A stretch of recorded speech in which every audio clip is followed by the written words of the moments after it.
ज्ञानाञ्जनशलाकया शान्तपावनमचिन्त्य वैभवं तं नरं वपुषि कुञ्जरं मुखे मन्महे किमपि तुन्दिलं महः। शरणं करवाणि शर्मदं ते चरणं वाणि चराचरोपजीव्यं करुणामसृणैः कटाक्षपातैः कुरु माम् अम्ब कृतार्थसार्थवाहं। शारदा शारदाम्भोजवदना वदनाम्बुजे सर्वदा सर्वदास्माकं सन्निधिः सन्निधिं क्रियात्।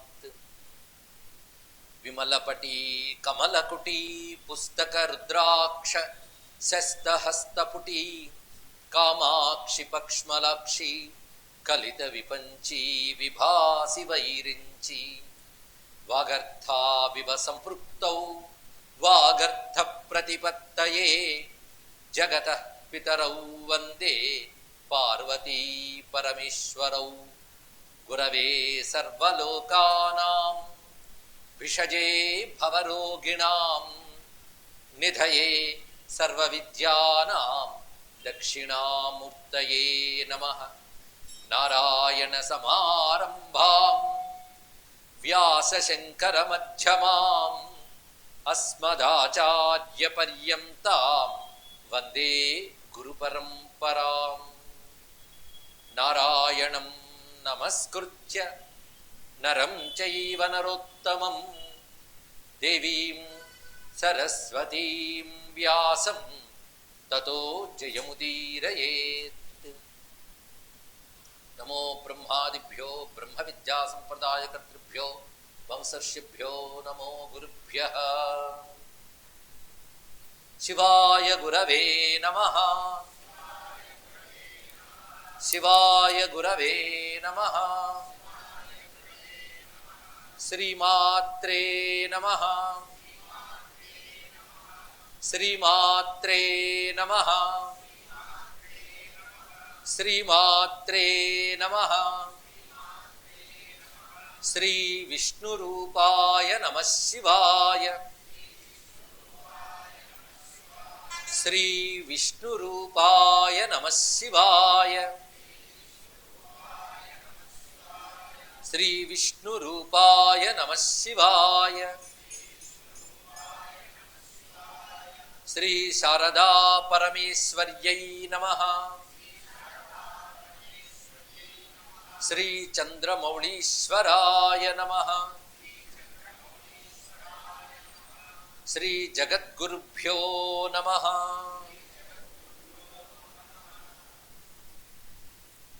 శారదా స్వరూపమైన జగద్గురు స్వరూపమైన సభా సదస్సుకి సవనీయ నమస్సు సమర్పణ చేసుకుంటూ జగద్గురువుల అనుగ్రహంతో శారదా పరమేశ్వరి కటాక్షంతో చెప్పుకొస్తున్న సూత సంహిత ప్రవచన మహాయజ్ఞం.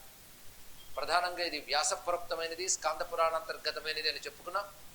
దీని యొక్క అసలు లక్ష్యం మాత్రం ఉపనిషత్ ప్రతిపాద్యమైన జ్ఞానాన్ని బోధించడమే దీని యొక్క ప్రధాన లక్ష్యం.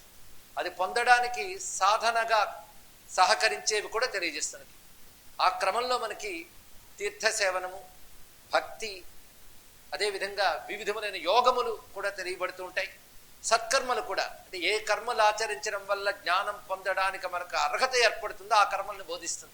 కానీ కర్మ, ఉపాసన మొదలైనవి ఈ గ్రంథం చెప్తుంది. కానీ వేటి వల్ల మనం కైవల్యాన్ని పొందడానికి పనికొచ్చే జ్ఞానాన్ని గ్రహించగలమో అటువంటి కర్మల్ని, అటువంటి ఉపాసనల్ని తెలియజేస్తున్నది. ఎందుకంటే మానవ జీవితానికి అదే అసలైన పరమార్థం గనక అంత ఉత్కృష్టమైన గ్రంథం సూతుడి వారు సర్వోపనిషత్ సారంగా అందిస్తున్నారు. అటువంటి మహాగ్రంథాన్ని మనం నమస్కారం చేసుకుంటూ, ఐశ్వరం పరమంతత్వం ఆదిమధ్యాంతవర్జితం ఆధారం సర్వలోకానాం అనాధారమవిక్రియం అనంతానంద బోధాంభునిధి అద్భుత విక్రమం అంబికాపతి మీశానం అనిశం ప్రణమామ్యహం అనే సారశ్లోక ప్రార్థనతో నిన్న మనం తీర్థమాహాత్మ్యం చెప్పుకున్నాం. అందులో ముఖ్యంగా బ్రహ్మజ్ఞాన మహిమని ముందు తెలియజేసి తర్వాత తీర్థమాహాత్మ్యం చెప్తున్నారు. తీర్థమాహాత్మ్యం చెప్పడంలో విశేషం ఏంటంటే, తీర్థ సేవనం అనేది మనస్సుని చిత్తశుద్ధి కలిగించడంలో సహకరిస్తుంది. ఎందుకంటే లౌకికమైన భౌతికమైన దుఃఖాలు కూడా పాపం వల్లనే కలుగుతాయి. పాపం ఒక మాలిన్యం. ఆ మాలిన్యం తొలగించడంలో తీర్థములు వంటి సత్కర్మలు సహకరిస్తాయి. ఇక్కడ ప్రతి చోట తీర్థం యొక్క వైభవం చెప్పడంతో పాటు ఆ తీర్థంలో దానముల యొక్క వైభవాన్ని కూడా చెప్పారు. అంటే తీర్థం వద్ద దానం ఒక విధి, స్నానం దానం 2 విధానాలు తీర్థాన్ని ఆశ్రయించుకుని ఉంటాయి. 3వది తర్పణం. ఈ 3 తీర్థ స్నానానికి పరిపూర్ణతనిస్తాయి. కేవలం మునకలు వేసి వచ్చిస్తే లాభం లేదు. ముందు సంకల్పసితంగా స్నానం చేసి స్నానాంగంగా దేవ ఋషి పితృతర్పణలు చేసుకుని ఆ తర్వాత దానం చేయడం అనేది చాలా విశేషం. కనుక స్నానం కూడా మంత్రసహితంగా సంకల్ప సహితంగా చేయాలి. మంత్రములు రాని వారు భగవన్ నామాలతోనే చేయాలి, కానీ సంకల్పం చాలా ప్రధానంగా చెప్తున్నారు. ఈ విధంగా స్నాన దాన తర్పణలతో తీర్థం పరిపూర్ణమవుతున్నది. వాటికి తీర్థాలు ఎప్పుడూ పవిత్రములే కానీ ఒక్కొక్క కాలంలో కొన్ని తీర్థాలకు మరింత పవిత్రత వస్తుంది అని చెప్తూ గంగాద్వారం, వారణాసి యొక్క మణికర్ణిక, సోమనాథ క్షేత్రము, ప్రయాగ వీటిని తెలియజేసి గంగాసాగర సంగమం, నర్మదా నది వరకు తెలియజేశారు. అలాగే యమునా నది యొక్క మహాత్మ్యం కూడా తెలియజేసి సరస్వతీ నది యొక్క వైశిష్ట్యాన్ని చెప్తున్నారు. ఆ సరస్వతీ నది కూడా స్నానం చేసే వారికి సర్వ వరములు ప్రసాదిస్తున్నది. సరస్వతీదేవ నది యందు సాన్నిధ్యం వహించి ఉంటుంది అని తెలియజేశారు. అయితే కలియుగంలో 5000 సంవత్సరాల తర్వాత అది ఎక్కువ భాగం లుప్తమవుతుంది. ఇప్పుడు అక్కడక్కడ కనబడుతూ ఉన్నప్పటికీ అది లుప్త తీర్థమే, కానీ అది మహానదిగా వర్ణింపబడుతున్నది. గంగాదులు రాకముందు కూడా భారతదేశంలో ఉన్న పుణ్యనది భారతీ నది. అంబితమే నదీతమే దేవితమే సరస్వతి అని వేదమునందు ఈ నది గురించి తెలియజేయడం జరిగింది. అటువంటి సరస్వతి నది ఇప్పుడు మనసా మనం స్మరించుకోవచ్చు. గోదావరీతి యాలోకే సుప్రసిద్ధ మహానది. గోదావరి తీర్థం గురించి చెప్తున్నారు. ఇది కూడా సింహరాసౌ స్థితే సూర్యే సింహయుక్తే బృహస్పతౌ. సూర్యుడి సింహరాశిలో ఉండగా బృహస్పతి సింహరాశితో కూడి ఉండగా ఇక్కడ స్నానం చేసి దానం చేసేటువంటి వాడు గంగానదిలో నిత్యం 12 సంవత్సరాలు స్నానం చేసిన ఫలితాన్ని పొందుతాడు. అంత విశేష ఫలం కాలానికి ఉంటుందండి. ఆ కాలానికి ఆ తీర్థానికి అంత విశేషం. మరొక మహానది కృష్ణవేణీతి యా లోకే. కృష్ణవేణి నది అది సహ్య దేవోద్గత శుభ, సహ్యపర్వత ప్రాంతం నుంచి ఉద్భవించినటువంటి నది. అక్కడ స్నానదానాదులు శుభకరములు. విశేషించి పర్వకాలాల్లో, పర్వకాలం అంటే పూర్ణిమ, ఏకాదశి ఇత్యాదులు ఎందు ఉపవాసం చేసి అక్కడ యథాశక్తి దానం చేస్తే అది క్రమశః మోక్షాన్ని ప్రసాదిస్తుంది. మరొక నది చెప్తున్నారు, ఇవి శ్రవణ మాత్రం చేత స్మరణ మాత్రం చేత పావనములు చేయగలవు. అందుకే నదుల్ని నిత్యం స్మరించుకోవడం మన సంకల్పం దగ్గర చేస్తాం కదా, అలాగే ఇక్కడ కూడా ఈ పవిత్రమైన సమయంలో మనం స్మరించుకుంటున్నాం. సువర్ణముఖరీ నామ నది. ఇది అత్యంత మహిమాన్వితమైన నదిగా పురాణముల యందు చాలా విస్తారంగా చెప్పబడుతున్నది. ఇక్కడ ఈ తీరంలో ఎన్నో గొప్ప క్షేత్రాలు ఉన్నాయి. వెంకటాచలం మొదలైనటువంటివి. ప్రధానంగా జ్ఞానప్రధాన క్షేత్రమైన శ్రీకాళహస్తి ఈ తీరమునందే ఉన్నది.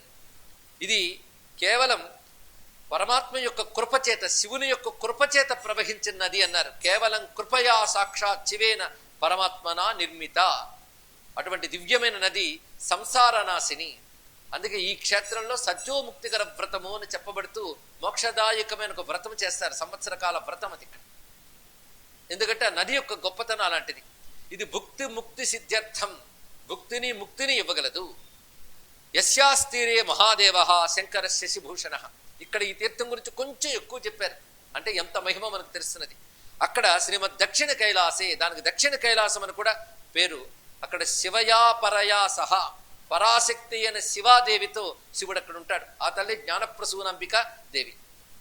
అటువంటి ఈ నదిలో స్నానం చేసి శివుని దర్శించినట్లయితే శివానుగ్రహ పాత్రులు అవుతారు అని చెప్తూ, ముఖ్యంగా మాఘమాసంలో ఈ నదీ స్నానం విశేషంగా చెప్పారు. అందులో మఖా నక్షత్రంతో కూడిన మాఘమాసం. శ్రీ కాళహస్తి శైలేశం శివం శివకరం రుణాం శ్రీమద్ దక్షిణ కైలాస వాసినం వాసవార్చితం. ఇంద్రాదుల చేత పూజింపబడే దక్షిణ కైలాస వాసి అయిన శ్రీ కాళహస్తి శైలేశ్వరుని దర్శించి ముక్తి పొందుతారు. అఘపంజరము నుంచి బయటపడతారు అన్నాడు. అంటే పాప పంజరాల నుంచి వెలువడతారు. యస్నాతి వేద విశ్రేష్టా కావేర్యుధది సంగమే. కావేరీ నది సముద్రంలో కలిసినటువంటి చోట ఎవరైతే స్నానం చేస్తారో వారు కూడా శివానుగ్రహ పాత్రులు అవుతారు అని చెప్తూ, సేతు మధ్యే మహాతీర్థం గంధమాదన పర్వతం. సేతు మధ్యే అక్కడ రామేశ్వరం చెప్పబడుతున్నది. అక్కడున్న పర్వతం పేరు గంధాచలం, గంధమాదనం. హిమవత్పర్వతంలో గంధమాదనం ఉంది, అది హనుమద్వాసం. అది వేరు ఇది వేరు, పేరు ఒకటే గాని పర్వతాలు చోట్లు వేరు. అక్కడ ప్రతిష్టాప్య మహాదేవం శ్రీమద్ రామేశ్వరాభిధం యత్ర స్నాత్వా మహాభక్త్య రాఘవ సహ సీతయ. సీతాదేవితో కలిసి రామచంద్రమూర్తి అక్కడ పరమేశ్వరుని ప్రతిష్ఠ చేశాడు. ఆయనే రామనాథుడు. ఎత్ర స్నాత్వా వ్యతిపాత, ఇక్కడ స్నానములు చాలా విశేషముగా చెప్తూ ఉన్నాయి. సూర్యచంద్ర గ్రహణ కాలాల్లో, గ్రహణకాలం సముద్ర స్నానం విశేషం, అక్కడ సేతు తీర్థంలో స్నానం ఒకటి. అలాగే ఆదివారం కానీ శుక్రవారం కానీ పూర్ణిమ అమావాస్యాల్లో కానీ ఆర్ద్రా నక్షత్రంలో కానీ అక్కడ స్నానం చేసి దానం చేసి శివుని దర్శించి ఎవరైతే ప్రదక్షిణ చేస్తారో వారు కృతార్థులవుతారు అని చెప్తూ, ఇది పరమాత్మ యొక్క దయచేత ఈ విషయం మీకు చెప్పగలిగాను, మీరు ధన్యులు, వీటిని పాటించండి అని తెలియజేశాడు సూత పౌరాణికులు నైమిషీయ మహర్షులకు. ఇక్కడ ఈ విశేషం ఏంటంటే, ఈ తీర్థములు మనం ఎక్కడి నుంచి ప్రారంభించుకున్నాం? గంగా ద్వారం అంటే హిమోత్పర్వత ప్రాంతం నుంచి మొదలు పెట్టుకుని కావేరీ వరకు, అనగా సమగ్ర తీర్థభూమిగా భారతదేశం అంతా ఒకటిగా భావించబడుతూ ఉన్నది యుగాల నాడే అని దీన్ని బట్టి తెలుస్తున్నదండి. ఎక్కడో ఆర్యులు, ఎక్కడో ద్రావిడులు కాదు, ఇదంతా కలిసి ఒకటే భారతదేశం, ఇదంతా కలిసి ఒకటే ఆర్యభూమి, ఒకటే ఋషిభూమి. ఇందులో ఈ తీర్థం నుంచి ఆ తీర్థం వరకు, ఆ తీర్థం నుంచి ఈ తీర్థం వరకు ఒకే సనాతన ధర్మం, ఒకే వేద ధర్మం, ఒకే హైందవ ధర్మం ఉంది. అందరం ఆ ధర్మానికి చెందిన వారమే. భాషలు వేరేనా, రాష్ట్రాలు వేరేనా. ఆ కారణం చేతనే ఒక్క కలశంలో ఈ నదులన్నింటినీ స్మరించుకుని నిత్యము మనం ఆరాధన చేసుకుంటున్నామంటే భారతదేశం ఏకాత్మత భావం సనాతన ధర్మమైన హిందూ ధర్మం ద్వారా సహజంగా సిద్ధిస్తోంది అని మనం తెలుసుకోవాలి. ఇక్కడితో శివమహాత్మ్య ఖండం పూర్తి చేసి జ్ఞానయోగ ఖండంలోకి ప్రవేశిస్తూ, ఇక్కడ జ్ఞానం చెప్పేటప్పుడు ప్రధానంగా ఎవరికి చెప్తున్నారు అంటే సూతుల వారు సౌనకాదులకు చెప్తున్నారు. కానీ సూతుల వారు ఏం చెప్తారంటే, ఇక్కడి నుంచి చెప్పబడేటువంటి జ్ఞానయోగం ప్రధానంగా శివుడు బృహస్పతికి చెప్పినటువంటిది. బృహస్పతి అంటేనే తెలుస్తున్నది, బుద్ధికి దేవత బృహస్పతి.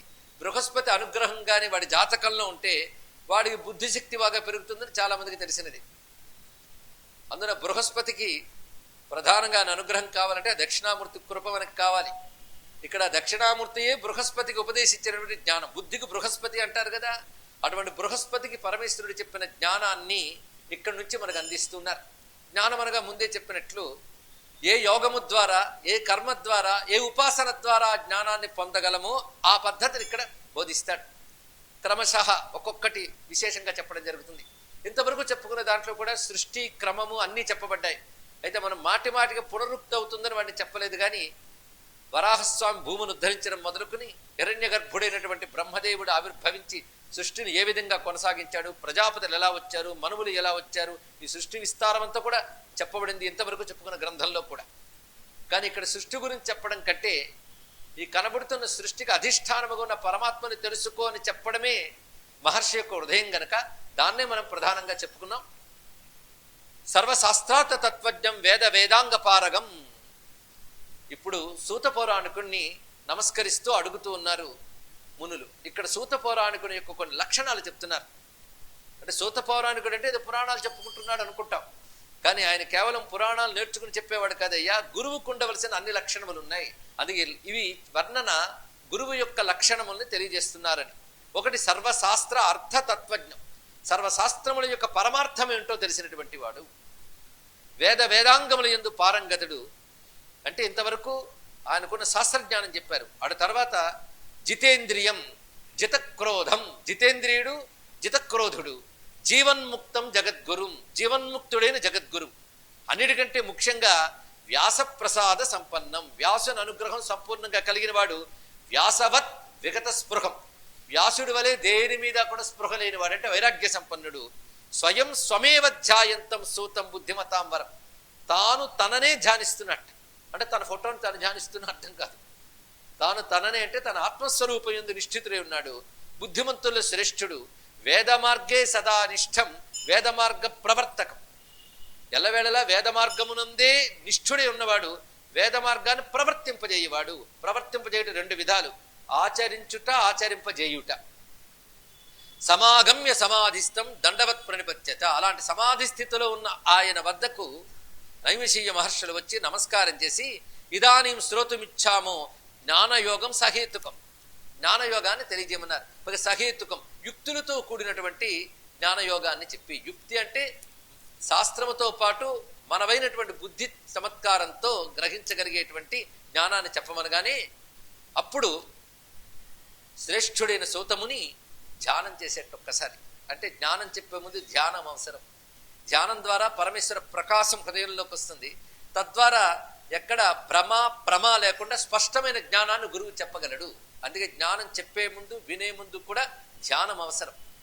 సాక్షాత్ సర్వేశ్వరం సాంబం, ఎవరిని ధ్యానిస్తున్నాడో చూడండి. సాక్షాత్ సర్వేశ్వరం సాంబం సంసారామయ భేషజం, సంసార రోగానికి మందు అయినటువంటి శివుని ధ్యానించాడు.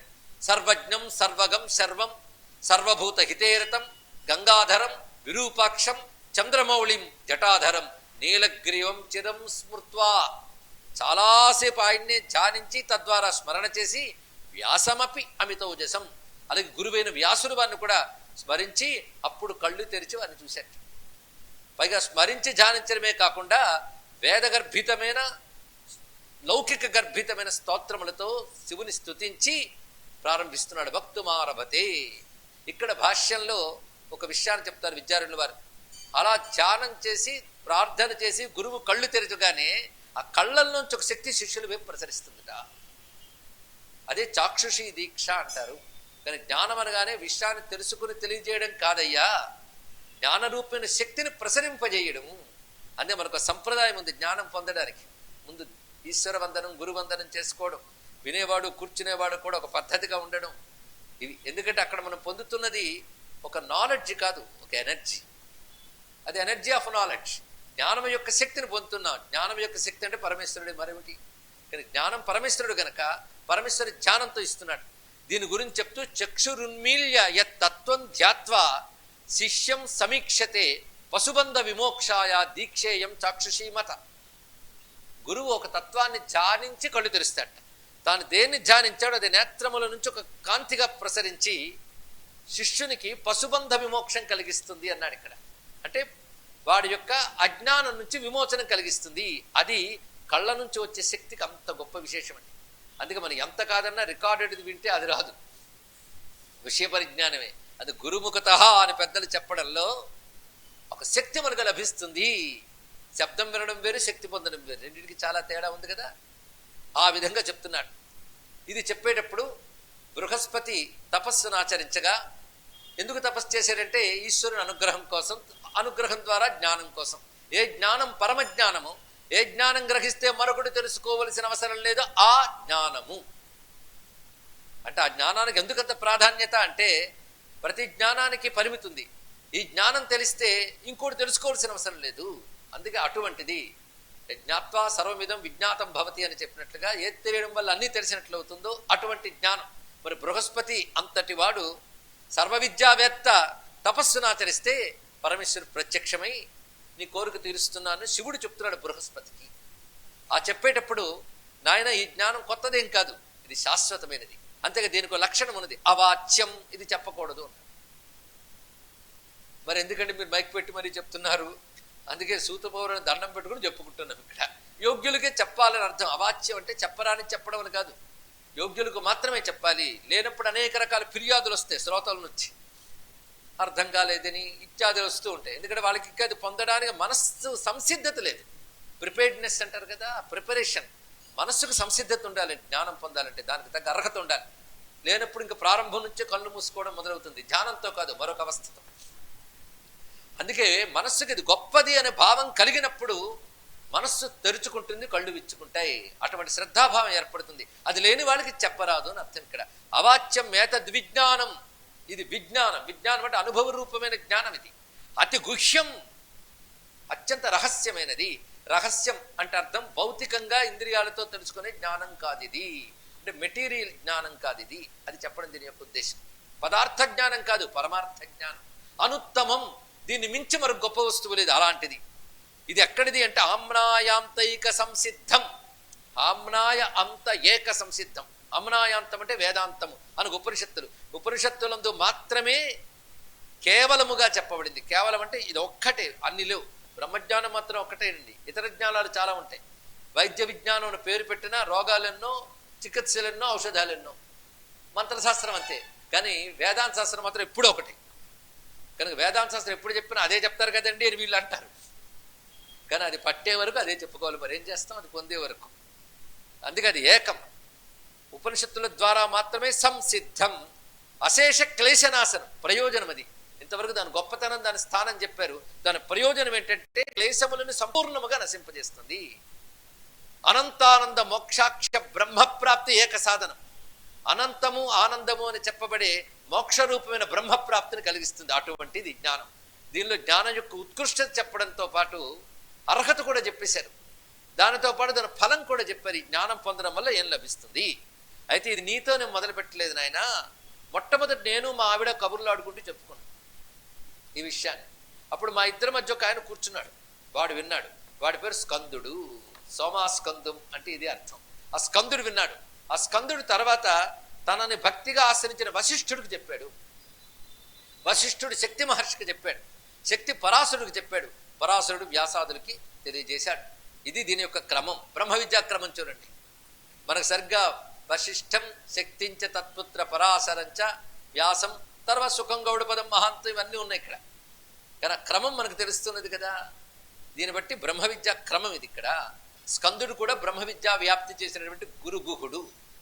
ఆ స్కందునికి ఆ విద్య ఇచ్చినది సాక్షాత్ పరబ్రహ్మస్వరూపమైనటువంటి పరమేశ్వరుడే. అక్కడ ప్రేరక శక్తి ఆయన నుంచి అవిభాజ్య అయినటువంటి జ్ఞానశక్తి అయినటువంటి అమ్మవారే. ఈ గురుక్రమం ఇది. బ్రహ్మ విద్య యొక్క గురుక్రమం. ఒక విద్య గురించి చెప్పేటప్పుడు ఆ గురుక్రమాన్ని ఒక్కసారి స్మరించుకోవాలి గనక శివాది శ్రీ గురుభ్యో నమ, శివాయ గురవే నమ. అటువంటి విద్యని మనం గ్రహించగలుగుతున్నాం.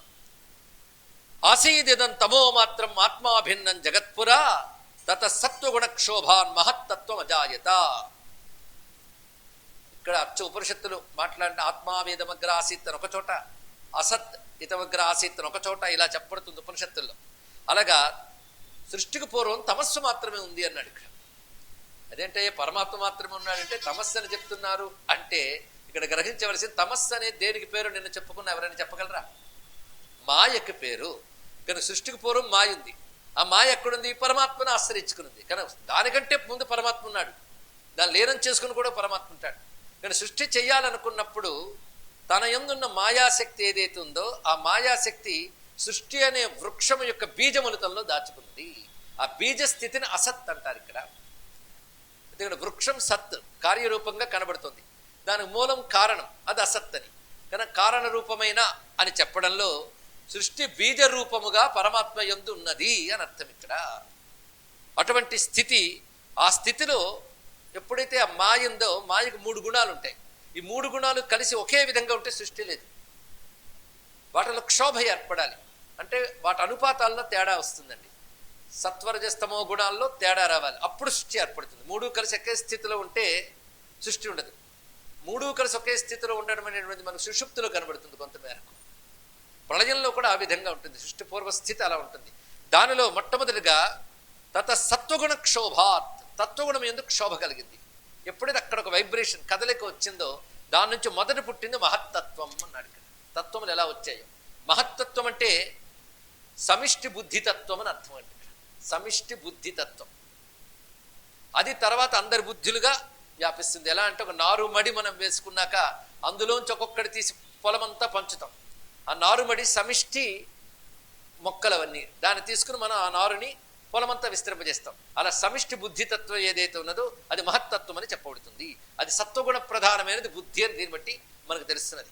ఆ తర్వాత ఏర్పడుతున్నటువంటివి శబ్దాదీని చ భూతాని, శ్రోత్రాది ఇంద్రియ పంచకం, వాగాది పంచకం, తద్వత్ ప్రాణాపానాది పంచకం, మనోబుద్ధి అహంకార చిత్తం చేతి చతుష్టయం, ఇవన్నీ ఏర్పడ్డాయి.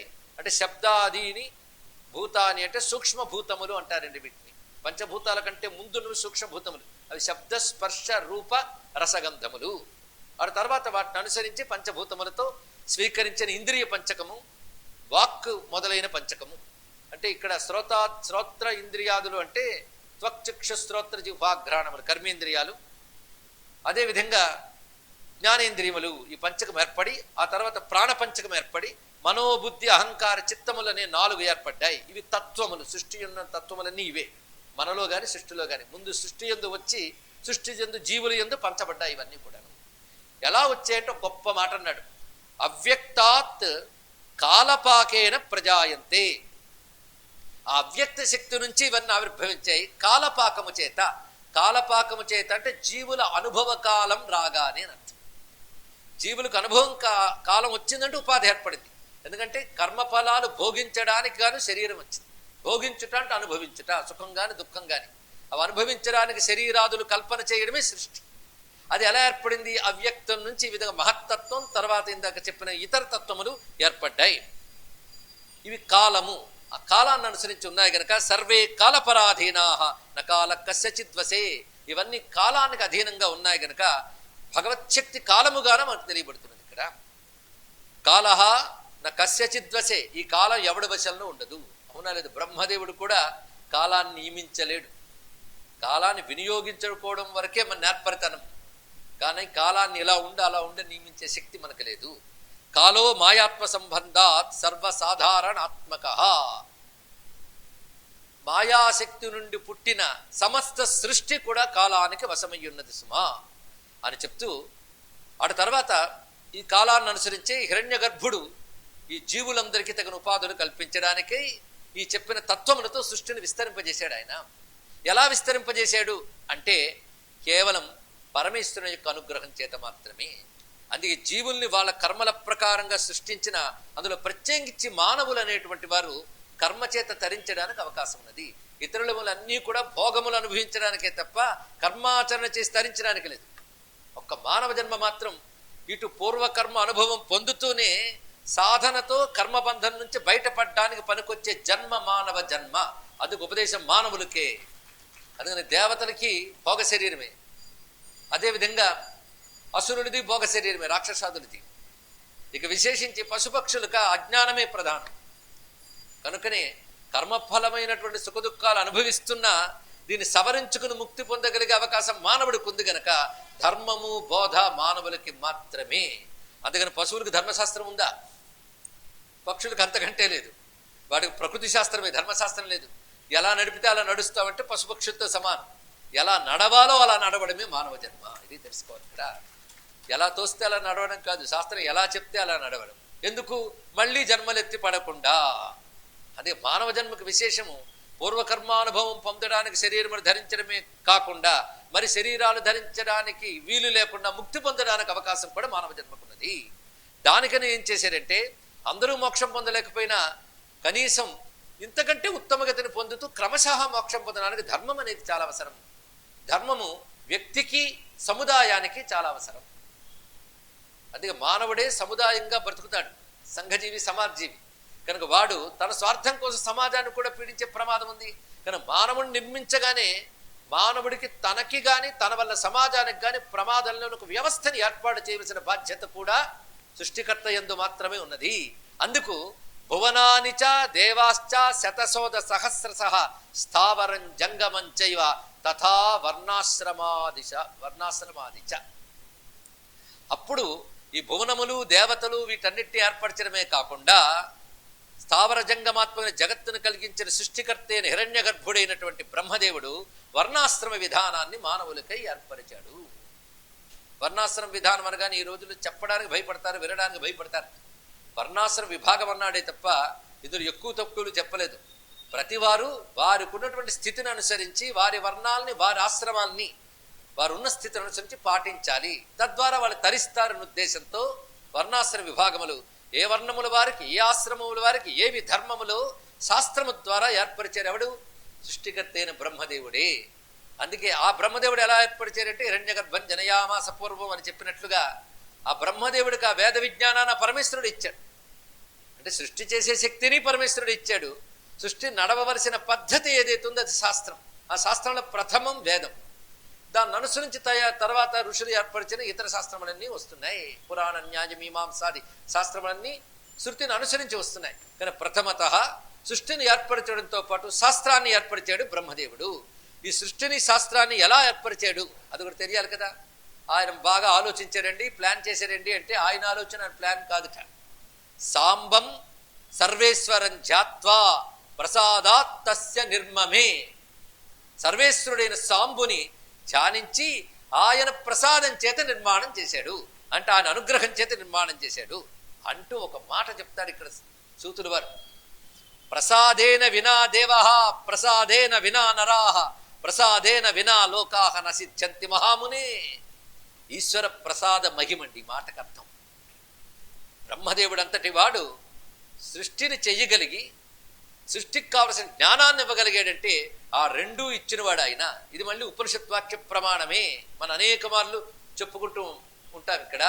యో బ్రహ్మాణం విదదాతి పూర్వం యో హి వేదాహ ప్రహిణోహి తస్మై తగం హి దేవమాత్మబుద్ధి ప్రకాశం ముముక్షుర్వై శరణమహం ప్రపంచే. ఇది కూడా ఉపనిషత్ మంత్రం, శ్వేతాశ్వతర ఉపనిషత్తులోని మంత్రం ఇది. కానీ బ్రహ్మదేవుడికి శృతులిచ్చిన వాడు. ఇదే మాట భాగవతంలో కూడా మనం ఆది మునయే, మునికి తేనే బ్రహ్మ వేదమునిచ్చాడు అని భాగవతంలో 2వ శ్లోకంలోనూ మనం చదువుకుంటున్నాం. అంటే పరమేశ్వరుడు బ్రహ్మదేవుడికి వేద విజ్ఞానాన్ని ఇచ్చాడు. ఇది సృష్టికర్తకే సృష్టిని శాసించే జ్ఞానం ఇచ్చాడు ఆయన. దీని ప్రకారం నడిచారా మీరు ఉత్తమ స్థితిని పొందుతారు, దీన్ని తప్పేరా అధోగతి పాలవుతారు అని ఏర్పరిచాడు ఇక్కడ. అటువంటి శాస్త్రములు సాంబ పరమేశ్వరుడు ప్రసాదం చేతనే పొందాడు. ఆ మాటకు వస్తే జగత్తంతా ఈశ్వర ప్రసాదము చేతనే నిర్మితమైందని తెలుసుకో. ప్రసాదం లేకపోతే, అంటే ప్రసాదం అనగా ఈశ్వరుని అనుగ్రహం లేకపోతే దేవతలు లేరు, నరులు లేరు, లోకములు లేవు. దేవతలు గాని నరులు గాని లోకములు గాని సిద్ధిని పొందుతున్నాయన్నా అవి సిద్ధించేయన్నా కేవలం ప్రసాదేనా, ప్రసాదము చేత మాత్రమే. కనుక ఇది ఎప్పుడు గుర్తుపెట్టుకోవాలి, ఈశ్వర ప్రసాదము చేత మాత్రమే జగత్తు నిర్మితమై నడుస్తున్నది. ఆయన అనుగ్రహం వారి వారి కర్మలను అనుసరించి ఇస్తున్నాడు, కానీ ఆయన అనుగ్రహం మాత్రమే నడుపుతున్న జగత్తుని. ఇది తెలుసుకుని ప్రసాదా దేవదేవస్య, ఈ దేవదేవుని యొక్క ప్రసాదం చేతనే బ్రహ్మదేవుడికి బ్రహ్మత్వం వచ్చిందయ్యా. ప్రతి దేవతకి ఆ దేవత్వం, ఇంద్రుడికి ఇంద్రత్వం, అగ్నికి అగ్నిత్వం ఇత్యాదులు దేనివల్ల ఏర్పడుతున్నాయంటే ఈశ్వర ప్రసాదము చేతనే. కానీ ప్రతి దేవతలో ఒక శక్తి ఉంది, గొప్పతనం ఉంది అంటే అది పరమేశ్వరుని అనుగ్రహం యొక్క వెలుగు. అదే మన కేనోపనిషత్తులో కథ కూడా చెప్తున్నది.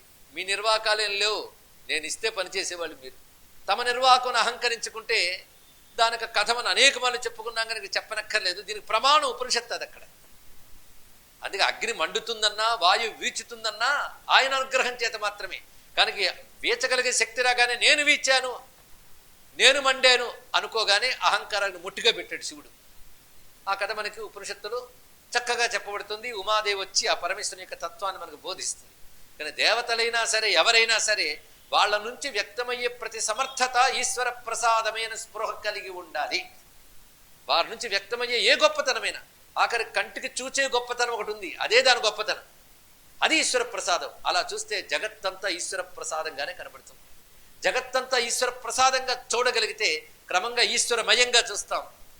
ఆ తర్వాత మయం పోయి ఈశ్వరుడుగా చూస్తాం. ఇది క్రమం. అందుకే ప్రసాద దృష్టి చాలా ప్రధానం అండి. అది మనకు కల్పించడం కోసమే రోజు దేవుడు ప్రసాదం తినడం అలవాటు చేసుకోవాలి. తినడం అంటే అనుభవించడం, అనుభవించేది ఈశ్వర ప్రసాదం కావాలి. ప్రధానంగా మనం అన్నం ఒక్కటే అనుకుంటే తప్పులేదు, అదే ప్రసాదం అంటాం. ఎందుకంటే దానివల్ల అవయవాల నిర్మాణాలు జరుగుతాయి కనుక. అంటే అన్నం తినడం వల్ల వచ్చే శక్తి అవయవాల్లోకి ప్రవేశించిందంటే ఈశ్వర ప్రసాదమేగా. అదే పదార్థం తినేవాడు పశువు, ప్రసాదం తినేవాడు ధన్యుడు. ప్రసాదం తినాలి, ఈశ్వర ప్రసాదం. ప్రసాదం అంటే నివేదన పెట్టింది ఎలాగూ ప్రసాదమే. అది కాక జగత్తంతా ఈశ్వర ప్రసాదం అనే భావన ఈ ప్రసాద సేవనం వల్ల కలగాలండి. అందుకే ఇక్కడ ప్రసాదం గురించి వాక్యములు 3-4 అత్యద్భుతంగా చెప్పాడు. ఇక్కడ ప్రసాదేన వినా దేవా, ప్రసాదేన వినా నరాహ, ప్రసాదేన వినా లోకాః నసిద్ధ్యంతి మహామునే ప్రసాదా దేవదేవస్య బ్రహ్మత్వమాగతః. కేవలం ఈశ్వర ప్రసాదం వల్లనే బ్రహ్మదేవుడికి బ్రహ్మత్వం. ఎస్మిన్ ఏతి సన్నే ఎస్మిన్ సన్నే సర్వేషాం పుష్టి జాయేత పుష్కల. ఈ జగత్తంతా కూడా పుష్టి పొందుతుంది అంటే, పుష్కలంగా ఉంది అంటే ఈశ్వర ప్రసాదం చేత మాత్రమే. కానీ సర్వ సమృద్ధితో జగత్తున్నదంటే అది ఈశ్వర ప్రసాదం. అందుకే అటువంటి ఈశ్వర ప్రసాదం పొందాలంటే ఈశ్వర ప్రసాదం చేత బ్రహ్మదేవుడు తయారు చేసినటువంటి జ్ఞానాన్ని పాటించితే ఈశ్వర ప్రసాదానికి అర్హులవుతారు. అదే చెప్పండి. అది మానవులందరూ కోరుకోవాల్సిందేంటి? అటువంటి ఈశ్వరానుగ్రహాన్ని నిరంతరం ధ్యానించాలి. అటువంటి ప్రసాద దృష్టి భగవంతుడు మనమే ప్రసాదించాలి అంటే ధర్మాచరణ చేయాలి. ధర్మాచరణ చేసిన వాడికి ఈశ్వర ప్రసాదం లభిస్తుంది. ఇది ప్రధానంగా చెప్తున్నారు ఇక్కడ. అందుకే వర్ణాశ్రమ సమాచారాత్ ప్రసన్నే పరమేశ్వరే. ఎవరైతే శాస్త్రచోదితమైన తమకు విద్యుక్తమైన ధర్మాన్ని పాటిస్తారో అప్పుడు ప్రసన్నుడైన పరమేశ్వరుడు సాక్షాత్ తద్విషయం జ్ఞానం అచిరాదేవ జాయతే. ఒక్క మాటలో మనకి సృష్టిక్రమం చెప్పడంతో పాటు ఈశ్వరానుగ్రహం వల్ల మాత్రమే జ్ఞానం మోక్షం లభిస్తాయి. ఈశ్వరానుగ్రహం ఎవరైతే స్వధర్మాచరణ ఈశ్వరార్పణ బుద్ధితో చేస్తారో వారికే లభిస్తుంది. ఒక్క మాటలో చెప్పాడు. ఈ స్వధర్మాచరణ అనే శాస్త్రం సృష్టి యందు సృష్టితో పాటే ప్రారంభమైంది. అంతేగాని ఎవరో తర్వాత వాళ్ళు వచ్చి మంచి ఆలోచన చేసి 1 మార్నింగ్ తయారు చేసిన పుస్తకం కాదు అది. ఇక్కడ సృష్టితో పాటే ఏర్పడిన జ్ఞానం సృష్టికర్తకి పరమాత్మ ఇచ్చి తద్వారా సృష్టిని ప్రారంభింపజేశాడు. ప్రారంభింపక ముందే ఈ జ్ఞానం ఇచ్చాడు. అందుకే పరమాత్మ బ్రహ్మదేవుడిని కలిగించగానే బ్రహ్మదేవుడు కలిగించింది ఋషులని. ఋషులు ఆ జ్ఞానాన్ని బ్రహ్మ నుంచి పొందారు. ఆ తర్వాతే మనువులు, ప్రజాపతులు ఇత్యాదులు అందరూ ఏర్పడ్డారు. అంటే మనిషి నడవవలసిన విధానం ఏర్పడి మనిషి పుట్టాడు. కానీ మనిషి పుట్టి తయారు చేసాడు అన్నానికి లేదు. మనిషి పుట్టకముందే మనిషి నడవలసిన విధానం ఏర్పాటు చేశాడు ఇక్కడ. అది గొప్ప విషయం అండి. ఇక్కడ అంటే వస్తువు తయారు చేసే ముందే మాన్యువల్ రెడీ చేసినట్లుగా అలా తయారు చేసి పెట్టేశాడు ఇక్కడ. ఇది ధర్మం యొక్క గొప్పతనం ప్రస్తావన చేశాడు. అది మానవుడు ఈశ్వర ప్రసాదం పొందాలి. ఎందుకంటే ఈశ్వర ప్రసాదం లేనిది జ్ఞానం రాదు. బ్రహ్మకే రాలేదు. అదే నేను ఎవరికి దండం పెడుతున్నాను అయ్యా అంటే సృష్టికర్తకు కూడా జ్ఞానం ఎవడిచ్చాడు వాడికి. ఎందుకు? నాకు బుద్ధికి ఆత్మబుద్ధిని ప్రకాశింపజేయాలి కదా అని మనం ఉపనిషత్తులను నమస్కారం చేసుకుంటున్నాం. అందుకే శరణమహం ప్రపంచే అన్నారు ఇక్కడ. ఈశ్వర శరణాగతి ఎందుకంటే ఆయన ప్రసాదం కోసం. ఆయన ప్రసాదం దేనికోసం? జ్ఞానం కోసం. జ్ఞానం దేనికోసం? మోక్షం కోసం. కానీ శరణాగతి వేడాలన్న అర్హత ఆయన చెప్పిన ధర్మాన్ని పాటించాలి. ధర్మాన్ని పాటించినప్పుడు మన శరణాగతి ఎందుకండి? ధర్మం పాటించాను అనుగ్రహించాలి. చేస్తాడు. నేను పేపర్ చక్కగా రాశాను, మార్కులు అయ్యాను. కానీ ధర్మాచరణ చేశాను కనుక నాకు ఆయన ప్రసాదించి తీరాలి. కుదరదు. శరణాగతి ఉండాలి. ఎందుకంటే శాస్త్రం ఏ ధర్మం పాటిస్తే ఆయన అనుగ్రహం పొందుతుంది చెప్తున్నావో ఆ ధర్మాన్ని సంపూర్ణంగా పాటించగలిగే శక్తి మనకు లేదు. యథాశక్తే చెయ్యగలం. ఎంత చెయ్యగలమో అంత చెయ్యగలం. ఎంత చెయ్యగలమో, ఎంత చేశామో అంత కాదు. ఎంత చెయ్యగలిగితే అంత ధర్మాచరణ చేయాలి. కానీ అది సంపూర్ణంగా సరిపోలేదు. కానీ నువ్వు చెయ్యగలిగినంత ధర్మాచరణ చేసి పూర్ణ ధర్మాచరణ ఫలం కావాలంటే శరణాగతి ఉండాలి. ఇక్కడ ఈశ్వర శరణాగతి వల్ల నువ్వు చెయ్యగలిగినంత చేసిన దానికి పూర్ణత్వం ఆయన ఇస్తాడు. తద్వారా ఆయన యొక్క అనుగ్రహం పరిపూర్ణంగా లభిస్తుంది. లభించడం వల్ల జ్ఞానం కలుగుతుంది. జ్ఞానం అంటే ఏమిటి అంటే పరమాత్మ అంటే ఏమిటో మనస్సుకు తెలియడమే, బుద్ధికి తెలియడమే. అంతేగాని మనకు ఆయన అనుగ్రహం కలగగానే పరమాత్మ గురించి మంచి పుస్తకం చేతికిస్తాడని కాదు. జ్ఞానాన్ని మన బుద్ధికి ప్రసాదిస్తాడు ఆయన. అది కావలసిందని బుద్ధికి జ్ఞానం రావడమే మోక్షం. అంతేగాని దీని గురించి బోల్డ్ అంత ఉందండి ఎక్కడ మా లైబ్రరీలో లేదా హార్డ్ డిస్క్లో. లాభం లేదు. డిస్కుల్లో కాదు, ఇక్కడ ఉండాలి. అది ఈశ్వరుడు ఇవ్వాలి. ఎప్పుడు ఇస్తాడు? ఈ విధంగా నువ్వు ఉంటే. అందుకు ప్రసాదం వల్ల లభిస్తుంది. ఈ మాట జగద్గురువులు తెలియజేశారు. పెద్దవాళ్ళందరూ ఇదే చేశారండి. స్వకర్మణ తమభ్యర్థి సిద్ధిం విందతి మానవ అని కృష్ణ పరమాత్మ గీతలో ఇదే చెప్పాడు. స్వకర్మని ఆయనకు అర్పణంగా చేస్తే సిద్ధిని పొందుతారు. సిద్ధి అంటే ప్రసాద సిద్ధి అని అర్థం. ఇక్కడ జ్ఞానం అని అర్థం. దానివల్ల మోక్షం పొందుతారు కృష్ణ పరమాత్మ వచనం. ఇదే మాటని అపరోక్షానుభూతి అనే గ్రంథంలో శంకర భగవత్పాలు వారు ప్రథమ శ్లోకంలోనే తెలియజేస్తారు. స్వవర్ణాశ్రమ ధర్మేణ తపసా హరితోషణాత్. అది ప్రారంభం. తన యొక్క ధర్మముతో హరిని ఆ నారాయణ్ణి ఎవడు తృప్తిపరుస్తాడో వాడికి వివేక వైరాగ్యాలు చిత్తశుద్ధి ఏర్పడతాయి. వాడి జ్ఞానం పొందడానికి అర్హుడు అని ప్రారంభిస్తాడు. అంటే ఈ వాక్యం ఎక్కడి నుంచే వచ్చిన దానికి శాస్త్ర ప్రమాణ శంకరులకి ఇక్కడ లభించింది. ఇదే మాట మనకి నచలతి నిజ ధర్మతో యహ అని విష్ణు పురాణంలో ప్రహ్లాదుడు చెప్తారండి. నచలతి నిజ ధర్మతో యహ, ఎవడు తన ధర్మము నుంచి చలించకుండా ఉంటాడో, అదేవిధంగా శత్రుమిత్రులు యందు సుఖదుఖాదులు యందు సమబుద్ధి కలిగి ఉంటాడో వాడు మాత్రమే విష్ణువుని గ్రహించడానికి అర్హుడు. వాడి యందు మాత్రమే విష్ణుడు ప్రసన్నుడవుతాడు అని విష్ణు పురాణంలో ప్రహ్లాదుడు వాక్యం. ఎందుకు ఇన్ని పురాణాలు టంకించామంటే అన్ని చోట్ల సనాతన ధర్మం ఒకటే చెప్తుంది. ఇక్కడ నిజధర్మం అంటే స్వవర్ణాశ్రమ ధర్మము, వాటిని పాటించాలి. స్త్రీ ధర్మములు, పురుష ధర్మములు వారి వారి యొక్క స్థితులను అనుసరించి శాస్త్రం ఏం చెప్పిందో వాటిని పాటించడం వల్ల ఈ స్థితి ఏర్పడుతుంది సుమా. ఎక్కడికక్కడ పరిపూర్ణమైన ఉపదేశం ఇచ్చారండి. ఇక్కడికి ఒక పరిపూర్ణత అయినది. ఇది చెప్పగానే ఒక్కసారి ఆనందపరసుడై బృహస్పతికి స్తోత్రం చేస్తున్నాడు. అంటే ఇంకా చాలని కాదు, ఇంకా వినాలని ఆనందంతో స్తోత్రం చేస్తున్నాడు. ఈ యోగఖండం, జ్ఞానయోగ ఖండం ముగిసే లోపల ఎన్ని మార్లు బృహస్పతి కృత స్తోత్రాలు వస్తాయో. ఇవి మంత్రములు. బృహస్పతి బుద్ధ్యది దేవత కనుక బృహస్పతి చేసే స్తోత్రములన్నీ కూడా ఎవడు పారాయణ చేస్తాడో బుద్ధిశక్తి పెరుగుతుందండి. అంటే వీటి తర్వాత ఫలశ్రుతులు కూడా చెప్తారు ఇక్కడ. అంటే లౌకిక విద్యల్లో కానీ పరమార్థిక విద్యల్లో కానీ ఉన్నతత్వం పొందాలి అంటే బృహస్పతి చేసిన ఈ స్తోత్రములు పారాయణ చేయడం చాలా విశేషమైన అంశం. ఎందుకంటే జ్ఞాన గ్రంథమైన ఇందులో బృహస్పతి చేసిన స్తోత్రములు చాలా అద్భుతమైనవి. ఆయన చేస్తున్న స్తోత్రాలు చదువుకుందాం, అవసరం బట్టి అక్కడక్కడ అర్థం చెప్పుకుందాం. నమో హరాయ దేవాయ త్రినేత్రాయ త్రిశూలినే తాపసాయ మహేశాయ తత్వజ్ఞాన ప్రదాయినే. ఇందులో భావం తెలుస్తున్నది కదా. నమో మౌంజాయ శుభ్రాయ నమ కారుణ్యమూర్తయే నమో దేవాదిదేవాయ నమో వేదాంత వేదిని. ఇందులో పరమేశ్వరుని యొక్క నిర్గుణ స్వరూపము చెప్తాడు, అనుగ్రహ స్వరూపము చెప్తాడు, రూపము చెప్తాడు. అంటే ఆయన రూపము సగుణమైన రూపము, నిర్గుణమైన తత్వము, అదేవిధంగా ఆయన అనుగ్రహించే స్వరూపము, మూడు తెలియజేస్తాడు.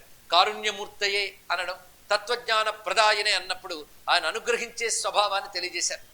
అదేవిధంగా ఇక్కడ దేవాదిదేవాయ తాపసాయ మహేశాయ అన్నప్పుడు రూపరహితమైన తత్వం, అది శూలిని మౌంజాయ శుభ్రాయ అన్నప్పుడు ఆయన సగుణ స్వరూపాన్ని కూడా చూపిస్తున్నారు. అంటే సగుణము నిర్గుణము అని అనుగ్రహించే విధానము మూడు కలబోసిన ఒక అత్యద్భుతమైన స్తోత్రం అండి. నమ పరాయ రుద్రాయ సుపారాయ నమో నమ విశ్వమూర్తే మహేశాయ విశ్వాధారాయ తే నమ నమో భక్త భవచ్ఛేద కారణాయ అమలాత్మని. భక్తుల యొక్క సంసారాన్ని ఛేదించువాడు, అది కావాల్సింది కదా. భవస్య హేత్యై జగతాంపతయే నమ. భవస్య హేత్య అయిన మాటలోనే సంసార ఛేదకుడు అంటే మోక్షప్రదాత అని అర్థం. రుద్రభావమే.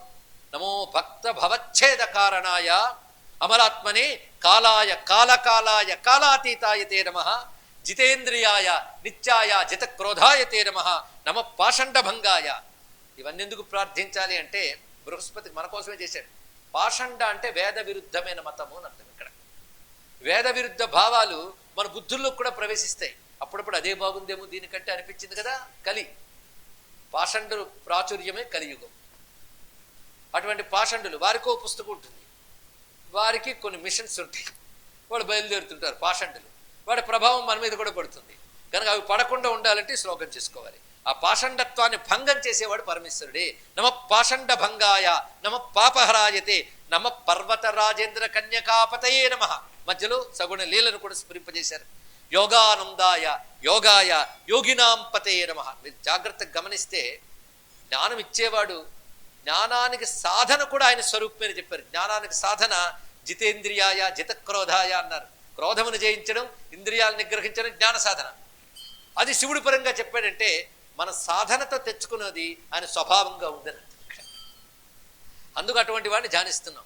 సాధన కూడా ఆయన రూపమే అని తెలుసుకోవాలి. ఇక్కడ సాధన వేరు సిద్ధి వేరు కాదు. సాధన ఆయన రూపం అయితే గాని అది ఆయన్ని సిద్ధింపజేయదు.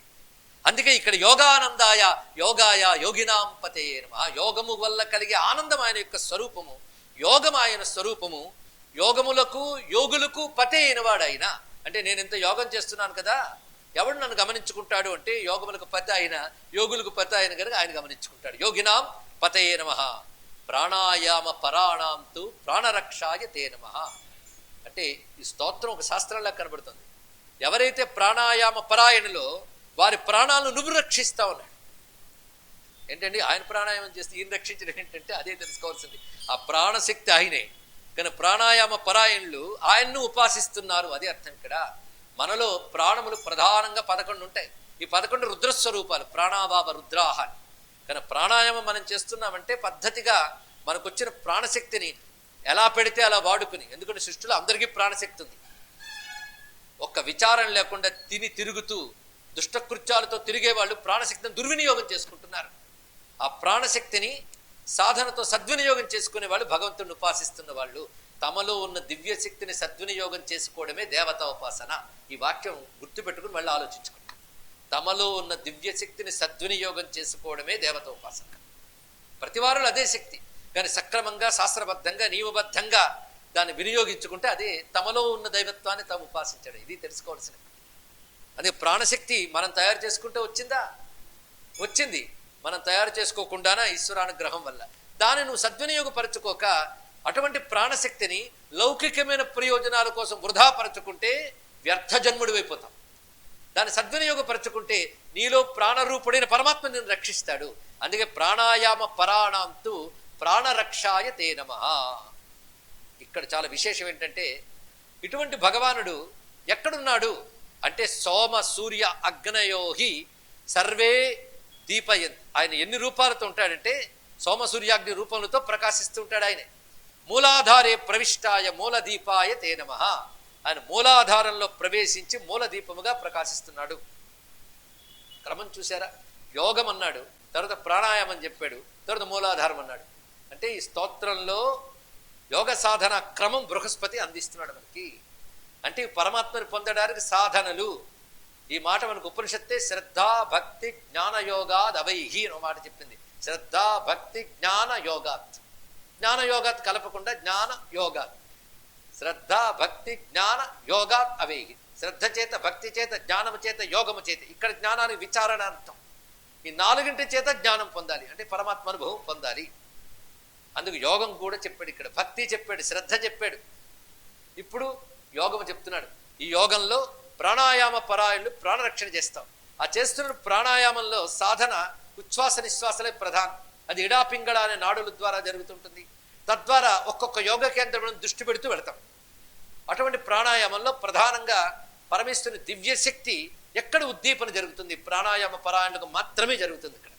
అది గురుముఖత నేర్చుకుంటే. మొట్టమొదటి మూలాధారే ప్రవిష్టాయ, మూలాధారమునందు ప్రవేశించి, ఆయన ప్రవేశించి ఉన్నాడు నిజానికి, అంటే అక్కడ వ్యక్తమవుతూ అర్థం. ఇక్కడ మూల దీపాయ తే నమః, ఆ మూలాధారమునందు ప్రవేశించే మూల దీపానికి నమస్కారం అన్నాడు. ఎంత అందమైన మాట అండి. మూల దీపం ఆయన. మూల దీపం అంటే మూలను పెట్టే దీపం. మూలం అంటే ముఖ్యం, ఆధారం. ఎందుకయ్యా ఈ మాట అన్నాడు అంటే దానికి భాష్యం రచిస్తూ విద్యారణుల వారు అంటారు, దీపములంటికి ఏది మూలమో అది మూల దీపం అన్నాడు. దీపములకు మూలమైనది మూల దీపం. దీపనము అంటే ప్రకాశము, చేతనత్వము, రెండు అర్థములు ఉన్నాయి ఇక్కడ. ఇక్కడ ప్రకాశించేవి చాలా ఉన్నాయి. మనకు తెలిసి భూమి అంతా ప్రకాశిస్తోంది, ఆకాశం అంతా ప్రకాశిస్తుంది సూర్యుని వల్ల, చంద్రుని వల్ల, ఇంకా అఖండమైన నక్షత్ర జ్యోతిర్గణాల వల్ల కదా. కానీ మనకవి దీపనములు చూస్తున్నంత మేరకు. కానీ సూర్యుడు స్వయం ప్రకాశము రాసేస్తాం. కానీ వేదాంతం మాత్రం సూర్యుడు కూడా స్వయం ప్రకాశుడు కాడు ఉంటుంది. ఎందుకంటే సూర్యుని కూడా ప్రకాశం ఇచ్చేవాడు ఆయన. నతత్ర సూర్యోభాతి నచంద్రతారకం నేమా విద్యుతో భాంతి కుతోయమగ్ని తమేవ భాంతమనుభాతి సర్వం తస్య భాష సర్వమిదం విభాతి అని ఉపనిషత్తు ఇక్కడ ఉంది. ఆయన అనుసరించే సూర్యచంద్రాదులు ప్రకాశిస్తున్నారు. కనుక నువ్వు భౌతిక విజ్ఞానంతో ఆలోచిస్తే భూమ్యాదులకి సూర్యాదుల వల్ల శక్తి, చైతన్యము, కాంతి వస్తున్నది. ఈ మూడింటికి దీపం అని అర్థం. కేవలం వెలుగు మాత్రమే కాదు, శక్తి, చైతన్య, దీప్తి, కాంతి ఇత్యాదులన్నీ మన సూర్యుడి వల్ల వస్తున్నాయి. సూర్యుడు స్వయం ప్రకాశుడు అన్నాం. ఇంకా ఇలాంటివి ఎన్నో ఉన్నాయని అంటున్నాం. ఇక్కడతో ఆగింది సైన్స్. దానిపైన ఉన్న వేదాంతం దీనికి కూడా వెలుగు వెలుస్తున్నాడు, వాడి గురించి చెప్తుంది ఇక్కడ. కనుక ఈ దీపములుగా కనబడుతున్న సూర్యచంద్రాదులు కూడా ప్రకాశం అవడిస్తున్నాడు, వాడు మూల దీపము. నతద్భాసయతే సూర్య న శశాంకో న పావకః యద్గత్వా న నివర్తంతే తద్ధామ పరమం మమ. మళ్ళీ గీతావాక్యం. అంటే ప్రతి చోట ఉపనిషత్ గీతావాక్యమని మనకు చెప్పబడుతున్నాయి. సోమ సూర్యాగ్నయోగి సర్వే దీపయంతీని దీపాః తేహి చిత్ ప్రకాశేన ప్రతిభాతం ఏవ అర్థే. చిత్ ప్రకాశం, వీటిని స్వయం ప్రకాశం అంటే అసలు స్వయం ప్రకాశం అనే దాన్ని చిత్ ప్రకాశం అంటారు. అది కేవల చైతన్య రూపమైన సంవిద్రూపమైన ప్రకాశమే మూల దీపం. అదే దీపయితం శక్నువంతి నాణ్యత. ఆ చిత్ ప్రకాశం లేకపోతే సూర్యాదులు కూడా వెలగలేరు కదా. అత చిత్ప్రకాశో మూల దీప తదాత్మని. ఆ చిత్ప్రకాశ స్వరూపుడైన శివునికి నమస్కారం అని అర్థము అని విద్యారణుల వారు అందమైన భాష్యాన్ని మనకి అందించారు ఇక్కడ. ఇప్పుడు మూలాధారే ప్రవిష్టాయ, ధ్యానం. ఆ మూల దీపం ఎక్కడుంది చూసారా? ఎంత అందమైన భావం. ఒక్కసారి ఆలోచిస్తే అరే అటు సూర్యుడిని, చంద్రుని, గ్రహాలను, నక్షత్రాలను అందరినీ ప్రకాశింపజేసే ఒకనొక వెలుగు ఎంతుందో ఎక్కడుందో అని చూస్తావు, అది నీలో ఉంది. అది చెప్తున్నది గొప్ప విషయం. ప్రపంచాన్ని నడిపే పరంజ్యోతి నీలో ప్రకాశిస్తుంది. దాన్ని తెలుసుకునే సాధనలో ప్రాణాయామ పరాయణ. అటువంటి వాడికి ఆ ప్రకాశం మూలకందే ప్రవిష్టాయ, అక్కడ గోచరిస్తూ మూలాధారంలో నాభికందే ప్రవిష్టాయ, అక్కడ నుండి సాధనా క్రమంలో నాభియందు మణిపూర చక్రంలో ప్రకాశిస్తూ నమో హృద్దేశవర్తిని, హృదయంలో ప్రకాశించువాడు. అంటే ఆయన పూర్తి ప్రకాశానికి అనుభవానికి వస్తుంది హృదయానికి వచ్చినప్పుడు. అంతవరకు కొన్ని ఉత్తమ భూమికలు మాత్రం వస్తాయి. మూలాధారం దగ్గర ఇంకా ఆ ప్రకాశం జాగృతం కానంతసేపు భౌతిక ప్రపంచమే గొప్పదని వేలాడుతూ ఉంటాం. అక్కడ కొంచెం జాగృతి ఏర్పడితేనే జిజ్ఞాస, మంచి పనులు చేయాలనే బుద్ధి ఏర్పడుతుంది. ఆ జాగృతి లేని వాడికి అది పుట్టదు. వాడు ఎప్పుడు ఈ ప్రపంచం శక్తి తిరుగుతూ ఉంటాడు. కనుక వాడిలో అది జాగృతి జరిగిందా లేదో పోల్చివచ్చు. ఎన్ని కబుర్లు చెప్పినా ఇంకా లౌకిక ప్రపంచం కొట్టుమిట్టునాడుతున్నాడు అంటే వాళ్ళలో జాగృతి జరగలేదు. జాగృతి ప్రారంభం మూలాధారం దగ్గర తెలుస్తున్నది. అది మణిపూర స్థానంకి వచ్చి తెలుస్తున్నది. హృద్దేశవర్తనే, హృదయంలోకి వచ్చేటప్పటికల్లా పరిపూర్ణమైన భగవత్ ప్రకాశం తెలుస్తుంది. అక్కడితో ఆపాడు, ఇంకా పైన విశుద్ధ ఇవన్నీ చెప్పలేదు. ఎందుకంటే ఇక్కడి నుంచి అన్ని సర్వోత్కృష్టముడి వాడి భూమికి అనుసరించి. అందుకే పరమేశ్వరుడు కొందరికి హృద్దేశంలో, కొందరు భూమధ్యస్థానంలో ధ్యానానికి యోగ్యంగా కనబడతాడు. కానీ హృద్దేశవర్తనే అని చెప్పు వదిలేశాడు. ఇక్కడ హృద్దేశం అంటే అనాహత చక్రస్థానమే కాకుండా విశుద్ధ ఆజ్ఞా సహస్రాల స్థానములు కూడా హృద్దేశములే. ఇక్కడికి అంత చాలు, ఎక్కువ వివరించనక్కర్లేదు. ఇంకా తెలుసుకోవాలంటే గురుముఖత గ్రహించవలసినది. కనుక ఇక్కడ ఆ ప్రాణాయామ పరాయణులకు ఆ మూల దీపము చిత్ ప్రకాశము మూలాధారమునందు, క్రమంగా నాభి కందమునందు, ఆడు తర్వాత హృద్దేశమునందు ప్రవర్తిస్తున్నది. ఆ ప్రకాశం యొక్క అసలు రంగు సచ్చిదానంద పూర్ణాయ నమస్సాక్షాత్ పరాత్మనే. అంటే శివుడు గురువు జ్ఞానం చెప్పగానే బృహస్పతికి తట్టుకోలేక ఆనందంతో ఈ స్తోత్రం చేస్తున్నాడండి. ఈ స్తోత్రం పూర్తి చేసి పరవశించంటున్నాడు పంచాక్షరి 4 మార్లు. నమః శివాయ అద్భుత విగ్రహాయతే, నమః శివాయ అద్భుత విక్రమాయతే, నమః శివాయ అఖిల నాయకాయతే, నమః శివాయ అమృతహేతవే నమః. అమృతత్వానికి హేతువైన శివునకు నమస్కారము. పంచాక్షరి గర్భితంగా ఇంత అద్భుతమైన స్తోత్రం సంపూర్ణంగా మనం చెప్పుకున్నాం. ఇది ఎప్పుడైతే సృష్టిక్రమం చెప్తూ సృష్టితోనే జ్ఞానం ఏర్పరిచాడు. ఈ జ్ఞానాన్ని అనుసరించిన వారికి ఈశ్వర ప్రసాదం ఉంటుంది. కనుక జగత్తంతా ఈశ్వర ప్రసాదం అనే దృష్టి తెలుసుకుని నువ్వు ఆ ధర్మాన్ని అనుసరించు. ఇది బోధగా గ్రహించాం. బృహస్పతి ఈ స్తోత్రం చేశాక ఆ స్తోత్రాన్ని సూతులు వారు చెప్పి, ఎవరైతే ఈ స్తోత్రాన్ని సుసంయత ఏకాగ్ర చిత్తంతో జపిస్తారో తస్య ముక్తి కరస్థ, వాడికి మోక్షం చేతిలో ఉంటుంది సుమా అన్నాడు. అంటే నిజంగా దీని భావం గ్రహిస్తే మోక్షం అందిపోయినంత ఆనందంగా ఉంటుంది. అంత చక్కగా ఉందని ఇప్పుడే భావం తెలిసిన వారికి తెలుస్తుంది. ఇది శంకర ప్రియ కారణాత్, శివునికి ప్రియమైనటువంటి స్తోత్రం ఇది. దీన్ని పఠిస్తే వాడు అభీష్ట సిద్ధులు లభిస్తాయి. జ్ఞానం దాకా ఎందుకంటే విద్యార్థి లభతే విద్యాం, విద్య కావలసిన విద్య లభిస్తున్నది. లౌకిక కోరికలు కావలసిన వాడికి అవి సిద్ధిస్తున్నాయి. వైరాగ్య కామో లభతే వైరాగ్యం భవతారకం, వైరాగ్యం కావాల్సిన వాడికి అది లభిస్తున్నది. చూసారా, పిండికి పిడికి ఒకటే మంత్రం. ఇహలోక సుఖాలకి ఇదే, వైరాగ్య మోక్షాలకి ఇదే. అటువంటి స్తోత్రం అంట. తస్మాత్ దినే దినే యూయమిదం స్తోత్రం సమాహితాః. కనుక ప్రతిరోజు దీన్ని మీరు చదవండి. ఏకాగ్ర చిత్తంతో చదివితే పఠంతు భవనాశార్థం, ఇదం హి భవనాశనం, సంసారనాశకమైనటువంటి స్తోత్రం ఇది అని చెప్పాడు. అంటే ఇలాంటి స్తోత్రాలు చదవడం వల్ల జ్ఞానం పొందడానికి తగిన సంస్కారములు జాగృతమవుతాయండి. అది స్తోత్ర పఠనం యొక్క పరమార్థం.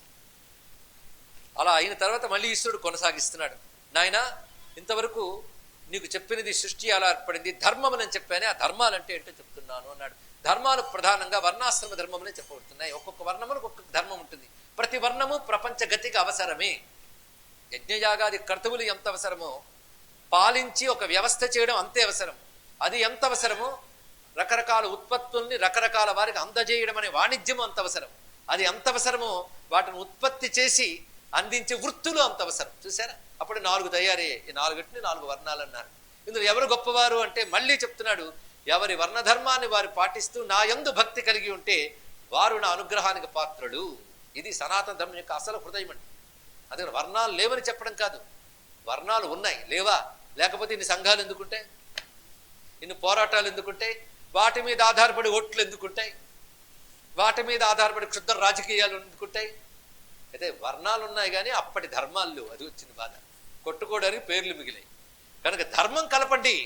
ఒక వర్ణం మరొక వర్ణానికి ఆత్మీయమై ఒకరి క్షేమం ఒకరు చేసుకుంటూ సమస్త మానవ జాతి క్షేమంగా ఉంటుంది. అది సనాతన ధర్మం యొక్క వర్ణాశ్రమ వ్యవస్థ యొక్క స్వరూపం. అందుకే ఇది పాటించాలయ్యా. ఇంకా అందులో కూడా విద్యార్థి దశ, గృహస్థ దశ ఇత్యాదులు ఉంటూ ఉంటాయి. అయితే గృహస్థ దశ వరకు అందరికీ సామాన్యమే. ఎవరికైతే వైరాగ్యాదులు ఉంటాయో అటువంటి వారికి తర్వాత 2 ఆశ్రమాలు, వానప్రస్థ సన్యాసాశ్రమాలు. మోక్షం కావాలి ఇత్యాదులు ఉన్న వాళ్ళకి ఏదో క్షేమంగా హాయిగా బతికితే చాలు, ఇంతకంటే పతనం కాకుండా ఉంటే చాలు అంటే మాత్రం బ్రహ్మచర్య గృహస్థాశ్రమాలు చాలా అవసరం. బ్రహ్మచర్యం అంటే పెద్ద ఆలోచించవలసిన అవసరం లేదు. ప్రస్తుత కాలం ప్రకారం విద్యార్థి దశ. విద్యార్థి దశ అంటే చదువుకుంటూ కూర్చోవడమే కాదు, నియమబద్ధమైన జీవనం ఇది చాలా అవసరం. నియమబద్ధమైన జీవనం లేని వాడికి చదువు అవ్వదు. ఇది తెలియక చదువుకునే దశలో ఉన్న వారిని లౌకికమైన రాజకీయమైన వైపు వాడుకుంటున్నారు అంటే అది విద్యార్థి దశ కాదు. నియమబద్ధంగా చదివే ప్రధానంగా ఉండాలి. ఇది లౌకికంగా ఇప్పుడున్న పరిస్థితులను అనుసరించి మనం చెప్పేది. కానీ ఇది మోక్ష ప్రధానంగా ఎలా వెళ్ళాలని చెప్తున్నారంటే బ్రహ్మచర్యాశ్రమం కూడా సరిగ్గా గడపగలగాలి, అది చూపిస్తున్నాడు. అథాత సంప్రవక్ష్యామి బ్రహ్మచర్యాశ్రమముని. ఇక్కడ చెప్పినవన్నీ సార్వకాలికమైనవి, సార్వజనీనమైనవి. కేవలం వృద్ధులకి అంటే వృద్ధులు ఇప్పుడు బ్రహ్మచర్యం ప్రారంభిస్తారండి. గృహస్థాశ్రమం అంటే గృహస్థాశ్రమం కూడా రిటైర్మెంట్ స్టేట్కి వచ్చే లాభమే ఉంది. కనుక ఇది సర్వమానవాళికి ఉద్దేశించినది. బ్రహ్మదేవుడికి జ్ఞానం ఇచ్చాడన్నాడే, ఆ జ్ఞానం ఏమిటో చెప్తున్నాడు ఇక్కడ సంక్షేపంగా. ఆయన ఇచ్చాడంటే ఏమిచ్చాడు చెప్పాలి కదా, ఇందులో చెప్తున్నాడు ఈ అధ్యాయంలో. ఇది ఆమ్నాయేక సుసంసిద్ధం ఆదరాచృణు శుభ్రత. ఇది కూడా వేదములు చాలా వర్ణించినవి, అది చెప్తున్నాను. మొట్టమొదటిగా ఉపనయనాది సంస్కారములు పొందిన వాడే వేదాధ్యయనానికి వెళ్ళడం, అది బ్రహ్మచర్య దశ. అలాగే వాడు విద్యను ఆరాధించడానికి తగిన సంస్కారములు పొంది వెళ్ళడం బ్రహ్మచర్య దశ. అయితే పూర్వం బ్రహ్మచర్యాశ్రమంలో ఉండేది విశేషం ఏంటంటే భిక్షాహారో యథాకామం గురు శుశ్రూషణే రత. భిక్షాహారం స్వీకరిస్తూ, భిక్షాహారం అంటే చక్కని సద్గృహముల నుంచి విద్యార్థికి భిక్ష ఇవ్వడం అనేది ఉండేదండి. ఇక్కడ ముష్టడుక్కోవడం కాదు, విద్యని పోషించే బాధ్యత ప్రతి గృహస్థికి ఉందని చెప్పడం దానిలో ఉన్న విశేషమైన అంశం. పైగా గురువు శిష్యుడిని పోషించాల్సిన బాధ్యత కాదు, శిష్యుడు తన పోషణ తాను చూసుకుంటూ చదువుకోవాలి. తన పోషణ తాను చూసుకుంటూ ఉంటే ఇంట్లో ఉన్నాడా, నియమం శిక్షణ ఉండదు. అందుకే తనకు కష్టం అంటే ఏంటో తెలియాలి, అందుకే భిక్షాటనం చేస్తాడు. అలాంటి విద్యార్థి చక్కగా చదువుకోవడం కోసం గృహస్థులు భిక్ష వేస్తారు. ఎంత చక్కటి వ్యవస్థ ఉండేదండి ఆలోచించాలి అంటే. అలాంటి భిక్షాహారో యథాకామం గురు శుశ్రూషణే రత. గురు శుశ్రూష రతుడవ్వాలి. గురుసేవ ఎందుకంటే శుశ్రూషకి. శుశ్రూష అంటే సేవ అని అర్థంలో వాడతాం, కానీ గురువు పాఠం అని చెప్పి ఏదైతే చెప్తాడో అది మాత్రమే కాకుండా గురువు దగ్గర సంచరిస్తూ ఉంటే ప్రతి కదలిక, ప్రతి మాట పాఠం. గురువు దగ్గర చేసే ప్రతి సేవా శుశ్రూష ఎందుకు అవుతుందంటే శ్రోతుమిచ్చ శుశ్రూష. వినడానికి నువ్వు చూపించే ఆసక్తి ఆయన దగ్గర మసలడంలో కనబడుతుంటుంది. అందుకే దానికి శుశ్రూష అని పేరు. గురు శుశ్రూష రతి ఉండాలి. సాయం ప్రాతకాలాల్లో సంధ్య ఆచరించాలి. అందుకే పూర్వం ఒక మాట అనేవారు, చదువు సంధ్య అని. కొన్నాళ్ళ తర్వాత ఇలాంటి వినబడవులండి. ఒకవేళ మాట మిగిలితే ఎందుకమ్మా అలా అనేవారు అని అడిగితే ఎందుకోనైనా అప్పుడు సంధ్యాకాలం చదువుకునేవారేమో అని మీరు చెప్తారు. కానీ చదువు సంధ్య రెండు కలిసి ఉండేవిట. సంధ్యోపాసన అనేది ఇది ఎవరి సంస్కారాలు బట్టి వారికి ఉంటాయండి. వేదం ప్రకారం క్రియలు పొందిన వాళ్ళకి వేద ప్రతిపాద్యమైన సంధ్యోపాసన ఉంటుంది. లేని వాడికి సూర్య నమస్కారమే సంధ్య. ఎవరి పద్ధతి వాళ్ళకి ఉంటుంది. సంధ్య ఆరాధన చేస్తే చదివే చదువు చక్కగా వంటబడుతుంది, పురిస్తుంది. అది సంధ్య. అది 2 పూటలా చెప్పబడుతుంది. అంటే మధ్యాహ్నంతో కలుపుకుని 2 పూటలు అంటే 2 చెప్పారు కానీ మధ్యాహ్నం ఎగ్గొడదామని కాదు, 2 చెప్పారంటే మధ్యది కూడా చెప్పారని అర్థం ఇక్కడ. అలా చేస్తూ బ్రహ్మచర్య దశలోనే తెలుసుకోవాల్సినది చాలా ప్రధానం. కామం క్రోధం తథా లోభం మోహం చే విసర్జే. పిల్లవాడు ఎదుగుతున్న కొద్దీ అవయవాలు వికసిస్తాయి. అవయవాలు వికసిస్తుంటే కామక్రోధాది వాసనలు వస్తుంటాయి. వాటిని నియంత్రించాలి. నిగ్రహణ. ఆ నిగ్రహణని చదువు ద్వారా, సంస్కారం ద్వారా గురువులు నేర్పుతారు. అందుకే వికసిస్తున్న ఇంద్రియాలు విచ్చలవిడి కాకుండా నిగ్రహం నేర్పడమే సరి అయిన విద్య. అది విలువలతో కూడిన విద్య, అది వ్యక్తిత్వాన్ని ఇచ్చే విద్య అంటాడు స్వామి వివేకానంద. ఆ విద్యను మళ్ళీ తీసుకురావాలి భారతదేశంలో. కానీ ఆయన పాపం స్వతంత్రం రాకముందు తాపత్రయపడ్డాడు. స్వాతంత్రం వచ్చినా అది రాలేదు, వచ్చింది బాధాలక్ష్యం. సరే, మొత్తానికి ఇంద్రియ నిగ్రహం నేర్పనేది విద్య కాదండి, విచ్చలవిడితనం కాదు. అందుకే ఇంద్రియ నిగ్రహంతో విద్య నేర్చుకుంటే సంపూర్ణంగా విద్య ప్రకాశిస్తుంది. వాడు సమాజానికి పనికొచ్చేటట్టు తయారవుతాడు. అందుకో మాట అంటాడు, 12 ఏళ్లు బ్రహ్మచర్య నియమం పాటించిన ఒక్క యువకుణ్ణి నాకు ఇవ్వండి, ఒక అద్భుతమైన సమాజాన్ని సృష్టిస్తాను అని స్వామి వివేకానంద ఆ విధంగా ఉండి చెప్పగలిగాడు. అంటే బ్రహ్మచర్యాశ్రమం అంటే నిగ్రహ శక్తితో కూడినది. కానీ ప్రస్తుత బ్రహ్మచర్యాశ్రమం ఎలా ఉన్నదో తెలిసినది. విచ్చలవిడితనం, వినోదం, ఇదే ప్రధానంగా ఉన్నది. కామం క్రోధం తథా లోభం మోహం చే విసర్జేత్. అప్పటి నుంచి నిగ్రహం నేర్పాలి. అంతేకాదు బ్రహ్మచర్యాశ్రమంలో సంధ్యాద్యుపాసనలతో పాటు మహాదేవార్చనం కుర్యాత్, ఈశ్వరారాధన నేర్పాలి. అందుకని చిన్నపిల్లలు కదా ఎప్పటి నుంచి ఎందుకండి అని. ఎప్పటి నుంచి ఎందుక? చిన్నపిల్లలు కదా భోజనం ఎప్పటి నుంచి ఎందుకు అని అంటున్నావా? అప్పుడు తిండి బాగా పెడుతున్నావు, అప్పుడు జనశక్తి ఎక్కువని. కానీ అప్పుడే అలవాటు చేయాలి. తర్వాత వాట్ మమ్మీ అంటాడు చెప్తే. అదే మిగిలిన వాళ్ళు వాళ్ళ ప్రార్థనా మందిరాలకి పిల్లల్ని ఈడ్చుకుపోతారు, అక్కడ మసలేలా చేస్తారు. మన వాళ్ళు పిల్లలు గుడికి రమ్మంటారు, వీళ్ళు వెళితేగా. కనుక వాళ్ళు చిన్నప్పటి నుంచి అలవాటు చేయించాలి. దేవుడి గదిలో కాసేపు నిలబడి దండం పెట్టడం, 4 స్తోత్రాలు చిన్నప్పటి నుంచే నేర్పండి. గ్రహించవలసినవి వాళ్ళకి విద్యుక్తమైనటువంటి క్రియలు. మహాదేవార్చనం కుర్యాత్ పుష్పాద్వా పత్రతో అన్యత. లభించిన పుష్పాలతో పత్రాలతో భగవత్ పూజ. అటు తర్వాత మాతరం పితరం వృద్ధం తథా జ్యేష్ఠం స్వకంగురుం అధ్యాత్మ జ్ఞానం నిత్యం శ్రద్ధయైవాభివాదయేత్. ఇది నేర్పాలి. అభివాదన లక్షణం ఇది కేవలం భారతదేశంలో మాత్రమే కనబడే ఒక అరుదైన అందమైన విలువ. అంటే మాతరం పితరం, తల్లిని తండ్రిని, వృద్ధం పెద్దలను, అలాగే జ్యేష్ఠం, ఇక్కడ వృద్ధం అంటే పెద్దవాళ్ళు, జ్యేష్ఠుడు అంటే తనకంటే పెద్దవాళ్ళు. వృద్ధులని అందరూ వస్తారు. జ్యేష్ఠులు అంటే అన్నగారు, అలాగే విద్యా జ్యేష్ఠుడు, వయస్సులో పెద్దవాడు అని కూడా అర్థం తీసుకుంటాం. తర్వాత స్వకం గురుం, తన గురువును, అధ్యాత్మ జ్ఞానినం, బ్రహ్మజ్ఞానం కలివారిని నమస్కరించాలి. తన గురువుని ఎంత నమస్కరిస్తారు? జ్ఞానం కలిగిన ఎవరినైనా నమస్కారం చేయాలి. పైగా గురువుని ఎప్పుడైనా 10 మంది ఉన్నప్పుడు, అంటే అనేక మంది మహాత్ముల మధ్య కానీ గురువు ఉంటే మొదటి నమస్కారం గురువుకి చేయాలి, తర్వాత మిగిలిన వారందరికీ కూడా. లౌకికం వైదికం చాపి తథా ఆధ్యాత్మికమేవచ ఆదదీత యతో జ్ఞానం తత్పూర్వం అభివాదయేత్. లౌకిక విద్యనైనా వేద విద్యనైనా ఆత్మ విద్యనైనా బోధించిన ఆచార్యుడికే ముందు నమస్కారం చేయాలి. ఇది ప్రధానమైనటువంటిది. అంటే గురువు అందరికంటే ప్రథమత నమస్కార యోగ్యుడు. అదేవిధంగా మాతాపితృశ్చ వంశ్యాశ్చ గురువంశాన్ గుణాధికాన్ అనువర్తేత మనసా వాచా కాయేన సాదరం. మాతాపితృ వంశాలని, ఆ వంశాన్ని అనుసరించి వచ్చే వారిని గౌరవించాలి, గురువంశాన్ని కూడా గౌరవించాలి. గురువంశం అనగా గురువు యొక్క సంతానాదులు, కుటుంబం మాత్రమే కాకుండా తమ గురువుకు ఉన్న శిష్య పరంపరని నమస్కరించడం కూడా గురువంశ నమస్కారము. ఇది చాలా వాచా కాయేన మనస త్రికరణాత్మకంగా చేయాల్సి, వారి పట్ల ఆదర బుద్ధి కలిగి ఉండాలి. గురు దృష్ట్వా, వాడు కూర్చుని ఉన్న గురువు కనబడాలని ఒక్కసారి లేచి నిలబడాలి. అదే గురువు ముందు కూర్చోవడం, కాళ్ళు చాచుకోవడం, పడుకోవడం కూడదు. అదే గురుం దృష్ట్వా సముత్తిష్టేన్ నమస్కృత్వా కృతాంజలి. ఎంత మంచి అలవాట్లో చూడండి. ఇదే భారతీయత అంటే. అలా నమస్కరించి తేనైవాభిహిత పశ్చాత్, అతను అనుమతించి కూర్చోమంటే అప్పుడు కూర్చోవాలి. అది కూడా గురువుతో ఏకాసనంలోనూ ప్రక్కన కాకుండా ఆయన ఎక్కడ చెప్పాడో అక్కడ కూర్చోవాలి. ఇక్కడ సత్యమే వదే నిత్యం. అంతేకాదు బ్రహ్మచర్య దశ సంపూర్ణం కావాలంటే సత్యం పలకాలి. ఇప్పుడు చెప్పండి, పిల్లలకి పర్సనాలిటీ డెవలప్మెంట్ కోర్సులో చెప్పవలసిన పాఠం ఇంతకు మించి ఇంకేమైనా ఉందా? కనుక ఈరోజు ఇక్కడ శంకర మఠంలో చెప్పబడుతున్నది కేవలం ఏదో వేదాంత విషయం కాకుండా చిన్నపిల్లల నుంచి పెద్దవాళ్ళ వరకు బాగుపడడానికి కావలసిన వ్యక్తిత్వ వికాస పాఠం ఇక్కడ చెప్పబడుతున్నది సూత సంహితలో. సత్యమే వదే నిత్యం. విలువల్లో గొప్పది ఏంటంటే పిల్లలకి సత్యం మాత్రమే పలకాలని నేర్పాలి. నేర్పడం 2 విధాలు. నువ్వు పలకాలి. వాడు ఊరికని సత్యం వదా అని చెప్పి ఏమంటే అక్కడ 10 రూపాయలు కనబడి ఏం చేయాలంటే తీసేయి, పర్వాలేదు చెప్తున్నా కదా అని వీడు చెప్పాడు అనుకోండి, పిల్లాడు ఎక్కడ బాగుపడతాడు ఇక్కడ.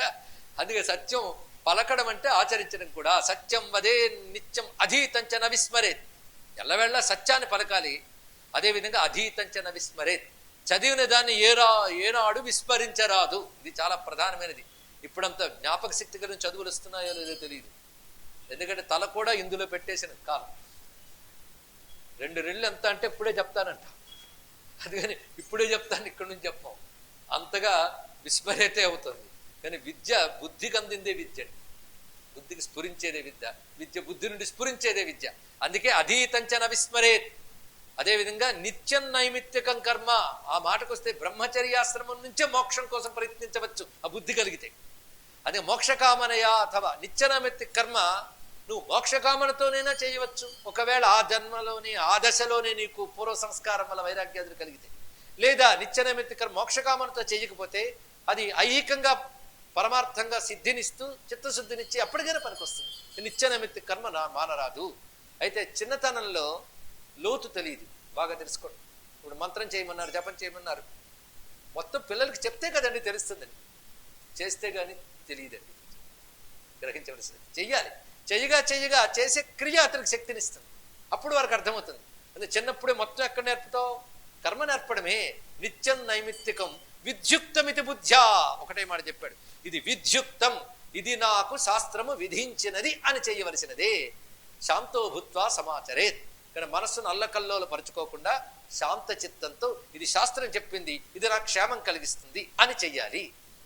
చర్చలు మాని చేయవలసిందే శాస్త్రం. పైగా భోజనం కూడా ప్రాన్ముఖోన్నాన్ని భుంజీత సూర్యాభిముఖ ఏవహి. ప్రధానంగా తూర్పు దిశ సూర్యాభిముఖంగా ఉండి భోజించడం చాలా మంచిది. అదేవిధంగా పూర్వంలో తర్వాత కూడా ప్రక్షాళ్య చరణం హస్తవు, చేతులు కడుక్కోవడం, కాళ్ళు కడుక్కోవడం. ఇప్పుడు చెప్తున్నారు చేతులు కాళ్ళు కడుక్కోవాలి భోజనాలకు ముందని. ఆ మధ్య మర్చిపోయాం. 2 ఏళ్ల నుంచి అదే పని చేస్తున్నాం. అది మన అమ్మా నాన్న చేయమంటే చాదస్తం. ఆ చాదస్తం ఎప్పుడు చెప్పారు మన వాళ్ళు, ప్రక్షాళ్య చరణం హస్తౌ. అదేవిధంగా భోజనానంతరం ఆచమనం, దురాచమ్య అన్న భుగ్భవేత్, ఆచమనం చేసుకుని భుజించాలి. భోజనానంతర ఆచమనం కూడా చెప్పబడుతుంది. ఆ తర్వాత కేవలం శాస్త్రాధ్యయనం తప్ప మరి దేని ఎందు ప్రీతి ఉండరాదు. నువ్వెవరివయ్యా? విద్యార్థిని అని చెప్తున్నావు. అంటే నువ్వు ఎలా ఐడెంటిఫై అవుతున్నావు? అప్పుడు విద్యార్థిగా ఐడెంటిఫై అవుతున్నావు. అంటే నువ్వు ఇతర పనులు చేయొచ్చు, కానీ నువ్వు ప్రధానంగా విద్యార్థివి. అంటే విద్యను కోరేవాడివి. విద్యను కోరేవాడివి అదే ప్రధానమని జీవించాలి, విద్యయే ప్రధానమని జీవించాలి, అప్పుడు విద్యార్థి అవుతావు. అందుకే వేదాభ్యాసక నిష్ఠస్యా నా అన్యమంతరతో భవేత్. పైగా అది తప్ప మరొక దాని వైపు వెళ్ళకూడదు. పైగా విద్యార్థి దశలో ఎక్కువ మంత్రాదులు అనుష్ఠించరాదు బ్రహ్మచారి. ఇది బాగా తెలుసుకోవాల్సినది. అప్పుడు బయలుదేరి నాకు ఈ మంత్రం ఇవ్వు, నాకు ఆ మంత్రం ఇవ్వు. ఒక విద్యార్థి దశలో ఉన్నవాళ్ళు వచ్చి నాకు బాలు ఇవ్వండి, అది ఇవ్వలేదు అని గురువు మీద కోపగించుకున్న వాళ్ళు కూడా ఉన్నారండి. వాళ్ళు ఇవ్వరు విద్యార్థి దశలో ఉన్నవాడికి. ఎందుకంటే విద్యార్థి వాడు, దానికి ఎంత అవసరమో అంత. వాడిని బుద్ధిని వికసింపజేసే మంత్రం ఒకటే, అదేంటో అంత తెలుసు. ఉపనయన సంస్కారం పొందిన వారికి గాయత్రి అయితే, మిగిలిన వారికి సూర్యోపాసన. అది తప్ప మరకేమీ అక్కర్లేదు. ఎందుకంటే అవి వాటి వెళ్ళాడా విద్య పోతుంది. కానీ ఎక్కువ మంత్రబాహుళ్యం కూడదండి. ఎందుకంటే ఆపగా అన్ని వడ్డించుకుంటే లాభం లేదు. ఒంటికి పట్టేది ఏది అవసరమో అదే వడ్డించుకోండి, ఇది చాలా అవసరం. అందుకే ఇక్కడ నా అన్యమంత్రతో భవేత్. ఒక విద్యార్థి కామ్యమంత్రాలు ఉపదేశించరాదు. గృహస్థికి సంపద కోసమో లేదా మరొక మంచి పని కోసమో కార్యసిద్ధి కోసం మంత్రాలు ఉంటాయి. విద్యార్థి దశలో అవేవి ఉండకూడదు. ఇది చాలా ప్రధానమైన అంశం, బ్రహ్మచర్య దశలో ఉండవలసింది. అందుకే నా అన్యమంత్రతో భవేత్ ఏమ అభ్యస్తస్య వైరాగ్యం జాయితేది. ఇలాగ చెయ్యగా గురువు దగ్గర నుండి విద్య నేర్చుకుంటున్న దశలో ఒకవేళ వాడికి పూర్వ సుకృతం వల్ల ఇప్పుడు గురువుది ఒక ప్రేరణగా ఈ విద్య ప్రేరణ కలిగి వైరాగ్యం కలిగితే, అప్పుడు వైరాగ్యం కలిగితే అటు నుంచి అటే సన్యాసించవచ్చు. అంతేగాని బ్రహ్మచర్య దశ తర్వాత గృహస్థ తర్వాత సన్యాసం అని శాస్త్రం అయితే, మరి శంకరులు ఎందుకంటే అలా చేశారు అంటే, శంకరులకు పూర్వమే శాస్త్రం నిర్దేశించింది. ఎవరైతే పరిపూర్ణమైన వైరాగ్యం కలిగి ఉంటారో, అంతేగాని తత్కాల వైరాగ్యం కాదు, ఆవేశ వైరాగ్యం కాదు, జ్ఞాన వైరాగ్యం, వివేకజనిత వైరాగ్యం, శాస్త్ర సిద్ధమైన వైరాగ్యం, ఇది కలిగిన వాడు అట్నుంచటే సన్యసించవచ్చు. అందుకే భగవత్పాల వారు బ్రహ్మచర్యాశ్రమం నుంచి ఎందుకు సన్యసించారంటే అందుకే సుఖయోగీంద్రుడు ఇత్యాదులందరూ మనకు కనబడుతుంటారు. యదహరేవ విరజేత్ తదహరేవ ప్రవ్రజేత్ అని ఉపనిషద్వాక్యమే ఇక్కడ ప్రమాణం. ఏ క్షణం నీకు వైరాగ్యం కలిగిందో ఆ క్షణమే సన్యసించు. ఇంకెవరిని అడగక్కర్లే. వైరాగ్యం అనగానే ఆవిడ గట్టిగా తిట్టింది కనుక వైరాగ్యం కలిగిందని వెంటనే సన్యసించడం లాభం లేదు. మళ్ళీ రేపు ఆవిడ పొగిడితే పోతుంది. కనుక అలాంటి వైరాగ్యాలు కాదండి, శాస్త్రజనితమైనటువంటి సంస్కారం చేత దృఢ వైరాగ్యం అది కలిగితే, అప్పుడు అది అందరికి కలగదు, ఎవడికో కలిగితే మోక్షకామనయ, వాడికి ఇంకా లౌకికమైన అర్థకామాల మీద ఏదీ కోరిక లేదు, కేవలం మోక్షమే ప్రధానం. ఎందుకంటే ఇవి నిస్సారములని పూర్వసుకృతం వల్ల గ్రహించగలిగాడు. పూర్వసుకృతం లేని వాడికి వైరాగ్యం రాదు. అటువంటి వాడు ఆ ఆశ్రమం నుంచే వెళ్ళిపోవచ్చు. లేదా సన్యసించకపోతే నైష్ఠిక బ్రహ్మచర్యం పాటించవచ్చు. నైష్ఠిక బ్రహ్మచర్యం అంటే బ్రహ్మచర్య దీక్షలో ఉంటూ మరి గృహస్థాశ్రమంలోకి వెళ్లకుండా గురువు వద్దను ఉండిపోవడం. దీనివల్ల ఒక ప్రయోజనం ఉంటుంది, బ్రహ్మజ్ఞానం లభించడానికి అవకాశం ఉంటుంది. పారమార్థికంగా బ్రహ్మజ్ఞానం లేకపోయినా పుణ్యలోక ప్రాప్తి ఉంటుంది నైష్ఠిక బ్రహ్మచారికి.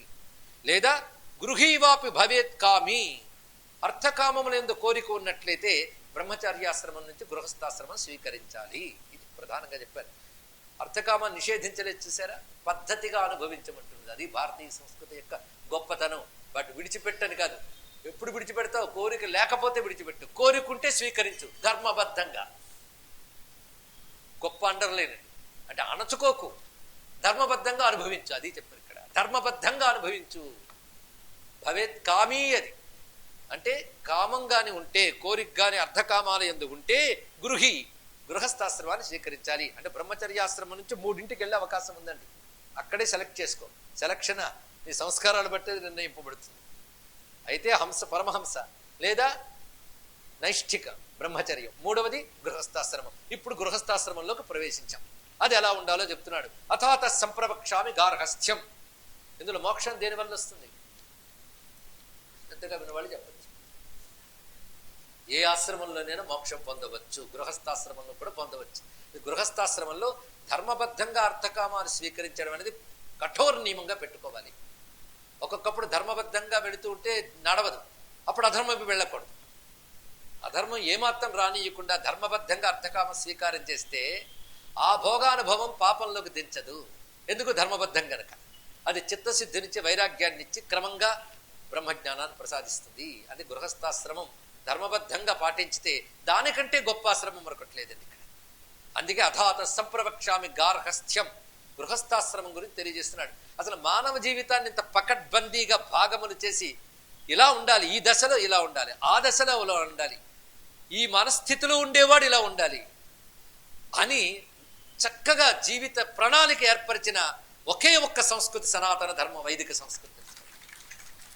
నీ మనస్థితి బట్టి నిర్ణయించారు. అదే నువ్వు ఎలాగైనా సరే అన్ని విడిచిపెట్టి వైరాగ్యవంతుడు కా అని చెప్పారా? కోరుకున్నప్పుడు అనుభవించిన ఆయన అవడుద్దన్నాడు, వెళ్ళు ధర్మబద్ధంగా అనుభవించు. అదే కోరుకున్నప్పుడు గొంతు నొక్కేయకు, అనుభవించు, ఎప్పటికైనా వైరాగ్యం వస్తుంది. అయితే ధర్మబద్ధంగా అనుభవిస్తేనే వైరాగ్యం వస్తుంది. ధర్మ విరుద్ధంగా అనుభవిస్తే మరింత పతనమై పాపం వస్తుంది. పాపం పేరుకుపోతే సంస్కారాలు ఉండవు, సంస్కారాలు ఉంటే సంస్కారాలు లేకపోతే వైరాగ్యం రాదు. అందుకే ఇది ప్రధానమైన విషయంగా చెప్పారు. గార్హస్థ్యంలో చేయవలసిన విశేషం ఏమిటి అంటే అది పద్ధతిగా పొందాలి. గురువు వద్ద విద్య పూర్తిగా నేర్చుకుని నీ విద్య పూర్ణంగా లభించింది నీకు అని గురువు చేత అనుమతి పొంది, అదే విద్య అయిపోయింది నీకు వెళ్ళిరానా అని తాను అనకూడదు. విద్య అయ్యిందో లేదు గురువు చెప్పాలి. దానికి స్నాతకం చేస్తాడు ఆయన. అదే అధీత్య వేదాన్ వివిధాన్ పూర్వోక్తైనైవ వర్త్మన ఆచార్య అనుజ్ఞాయుక్త స్నాత్వా, దీన్ని స్నాతకం అంటారు ఇక్కడ, కాన్వకేషన్. అది పొంది గార్హస్థ్యం ఆవిశేత్, గృహస్థాశ్రమ స్వీకారం చేయాలి. ఆ స్వీకరించేటప్పుడు ప్రతి వారు వారి వర్ణాన్ని అనుసరించి వాళ్ళకు అనుకూలమైనటువంటి కులంలో స్వగోత్ర వర్జితే, స్పష్టంగా చెప్పడం ధర్మశాస్త్రంలో, అనుకూలే కులే గోత్రప్రవరాది వర్జితే, వీరి గోత్రప్రవుడు వారి గోత్రప్రవుడు ఒకటి కాకూడదు. చాలా గట్టిగా చెప్పారు ఇక్కడ. ఇవి ఈ రోజుల్లో బ్లడ్ గ్రూపులు లాంటివి ఆ రోజుల్లో సూక్ష్మంగా పరిశీలించిన ఒకనొక విజ్ఞానం. అదేమిటో చెప్పడానికి ఇప్పుడు సబ్జెక్ట్ కాదు, అది వేరే సబ్జెక్ట్. ధర్మశాస్త్రం కనుక ఎంత అవసరమో అంత చెప్పుకుంటున్నాం. అటువంటి పత్నితో ధర్మబద్ధంగా స్వీకరించినటువంటి సగోత్రవర్జిత అయినటువంటి అనుకూల కులముకు సంబంధించినటువంటి పత్నితో ధర్మం చరేత్. భార్యను ఎందుకు స్వీకరించాలంటే ఇద్దరూ కలిసి ధర్మాచరణ కోసం, గృహస్థ ధర్మాచరణ చెయ్యడం కోసం వివాహం. అదే సుఖపడడం కోసం కాదు. ధర్మబద్ధమైన సుఖం ధర్మాచరణతో పొందాలి. ఆ ధర్మం ఆచరించడానికి గృహస్థాశ్రమం అది యజ్ఞపూరితంగా ఉంటుంది సుమా. అది కూడా ఎలా ఉండాలి చూడ, ప్రతి చోట ప్రతి ఆశ్రమంలో సంయతేంద్రియ, ఇది చాలా ప్రధానం. ఇంద్రియ నిగ్రహం కలిగి గృహస్థాశ్రమంలో కూడా ఇంద్రియ నిగ్రహం ఉండాలి. అంటే తన పత్ని యందు మాత్రమే దృష్టి, తన పతి యందు మాత్రమే దృష్టి, ఆమెకు ఎటు ఆకర్షణలకి లోను కాకపోవడం. వీటిలో కూడా నియమాలు, పర్వకాల నియమాలు, ఈ సంధ్యాకాల నియమాలు, వీటితో అంటే గృహస్థాశ్రమంలో భోగానుభవానికి అనుమతి ఉన్నప్పటికీ ఆ భోగానికి కూడా నియమాలు ఉన్నాయి. ఆయా కాల నియమాలు ఉంటాయి, దేశ నియమాలు ఉంటాయి. కాల దేశ నియమాలు లేనటువంటి భోగాల వల్ల దుష్ట సంతానం కలుగుతుంది. దాని పెద్ద ఉదాహరణ రావణ కుంభకర్ణుల ఉత్పత్తి, హిరణ్యాక్ష హిరణ్యకశిపుల ఉత్పత్తికి ముందున్న గాథ. అది ఇప్పుడు చెప్పనక్కర్లేదు. సంధ్యాకాల భోగ కాంక్ష వల్ల కలిగాయి కదా అటు దుష్ట సంతానం, అది తెలుసుకోవాల్సింది. అందుకే ఇప్పుడు ఆ నియమాలు పోతున్నాయి కనుకనే దుష్ట ప్రజలతో నిండిపోయింది భూమి. అందుకే నీ సంయతేంద్రియ చరే నిత్యం దేవాగ్ని అతిథి భైక్షార్థం పచేన్నైవాత్మకారణ. గృహస్థు ఎప్పుడు వంటలో ప్రధానం ఎవరి కోసం వండాలంటే దేవ అగ్ని అతిథి భిక్ష, 4 కోసం వండాలి. వంట అందుకు వండాలండి, వాళ్ళ క్యారేజ్ వాళ్ళు సర్దుకోవడం కోసం కాదు. దేవతలకు నివేదించడానికి, అగ్నిహోత్రానికి ఇప్పుడు పోయే, అది కూడా దేవతార్చనలో కలుపుకోండి కనీసం. దేవతలకు నివేదించడానికి, అగ్నిహోత్రమునకు, అతిథి అభ్యార్థులకు పెట్టడానికి, భిక్షకు, భిక్ష ఇద్దరికి ఇవ్వాలి, బ్రహ్మచారికి సన్యాసికి. వారికి భిక్ష వేయాలని వండాలి. అదే నేను రాత్రి తినగా మిగిలింది వచ్చింది, ఆ బ్రహ్మచారి వచ్చి వేసే అనుకోడు. వాళ్ళకి భిక్ష వండే పద్ధతి వారు మడిగా వండాలి, వాళ్ళ పద్ధతిగా పెట్టాలి. ఇవన్నీ నియమాలు ఉన్నాయి ఇక్కడ. అందుకే బ్రహ్మచారికి సన్యాసిని పోషించేది గృహస్థాశ్రమం అండి. అందుకే అంత గొప్పది. వాళ్ళని పోషించిన పుణ్యం వీళ్ళకి తప్పకుండా ఈశ్వరానుగ్రహం పొందేటట్టు చేస్తుంది. 10 మందిని పోషించేదే నిజమైన గృహస్థాశ్రమం. తమ కోసం తాము బ్రతికేది కాదు. కనుక మనం వేసుకున్న బడ్జెట్లు, ప్లానింగ్లు, మనము మన ఫ్యామిలీ, మిగిలితే మరో బిల్డింగు, ఇంకా మిగిలితే మరో కారు, ఇంకా మిగిలితే మరో బ్రాండ్ కారు. ఎందుక? ప్రతి శాస్త్రమంలో త్యాగం నేర్చుకోవాలి. త్యాగైనైకే అమృతత్వ మానసు, త్యాగంతో జీవించిన విధానమే భారతీయ జీవన విధానం. అది యజ్ఞం అంటే మరొకటి కాదు. అందుకే దేవ అగ్ని అతిథి భైక్షార్థం పచేత్ నైవ ఆత్మకారణాత్. తన కోసమని వండుకోరాదు అంటే తను తినకూడదా, వాళ్ళ కోసం వండగా మిగిలినది తినాలి, అప్పుడు అది అమృతమవుతుంది. ఈ మాట గీతలో భగవాన్ చెప్పాడు, ఏ పచంచాత్మకారణ త్యాగం భుంజతే మూఢా. భగవద్గీతలో చెప్పిన విషయం కూడా అది. ఆత్మార్థం యప్పచేన్మోహ నరకార్థం సజీవతి. అక్కడ చెప్పింది ఇక్కడ చెప్పాడు. ఎవడైతే తన కోసం వండుకుంటాడో వాడు నరకం కోసం జీవిస్తున్నాడు అని అర్థం. అంటే వాడు తర్వాత కేర్ ఆఫ్ అడ్రస్ అది.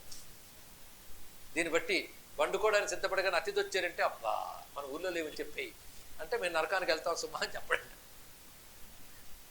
కనుక ఎవడు తన కోసం వండుకున్నట్టున్నాడో వాడు నరకం కోసం జీవిస్తున్నాడు అన్నాడు.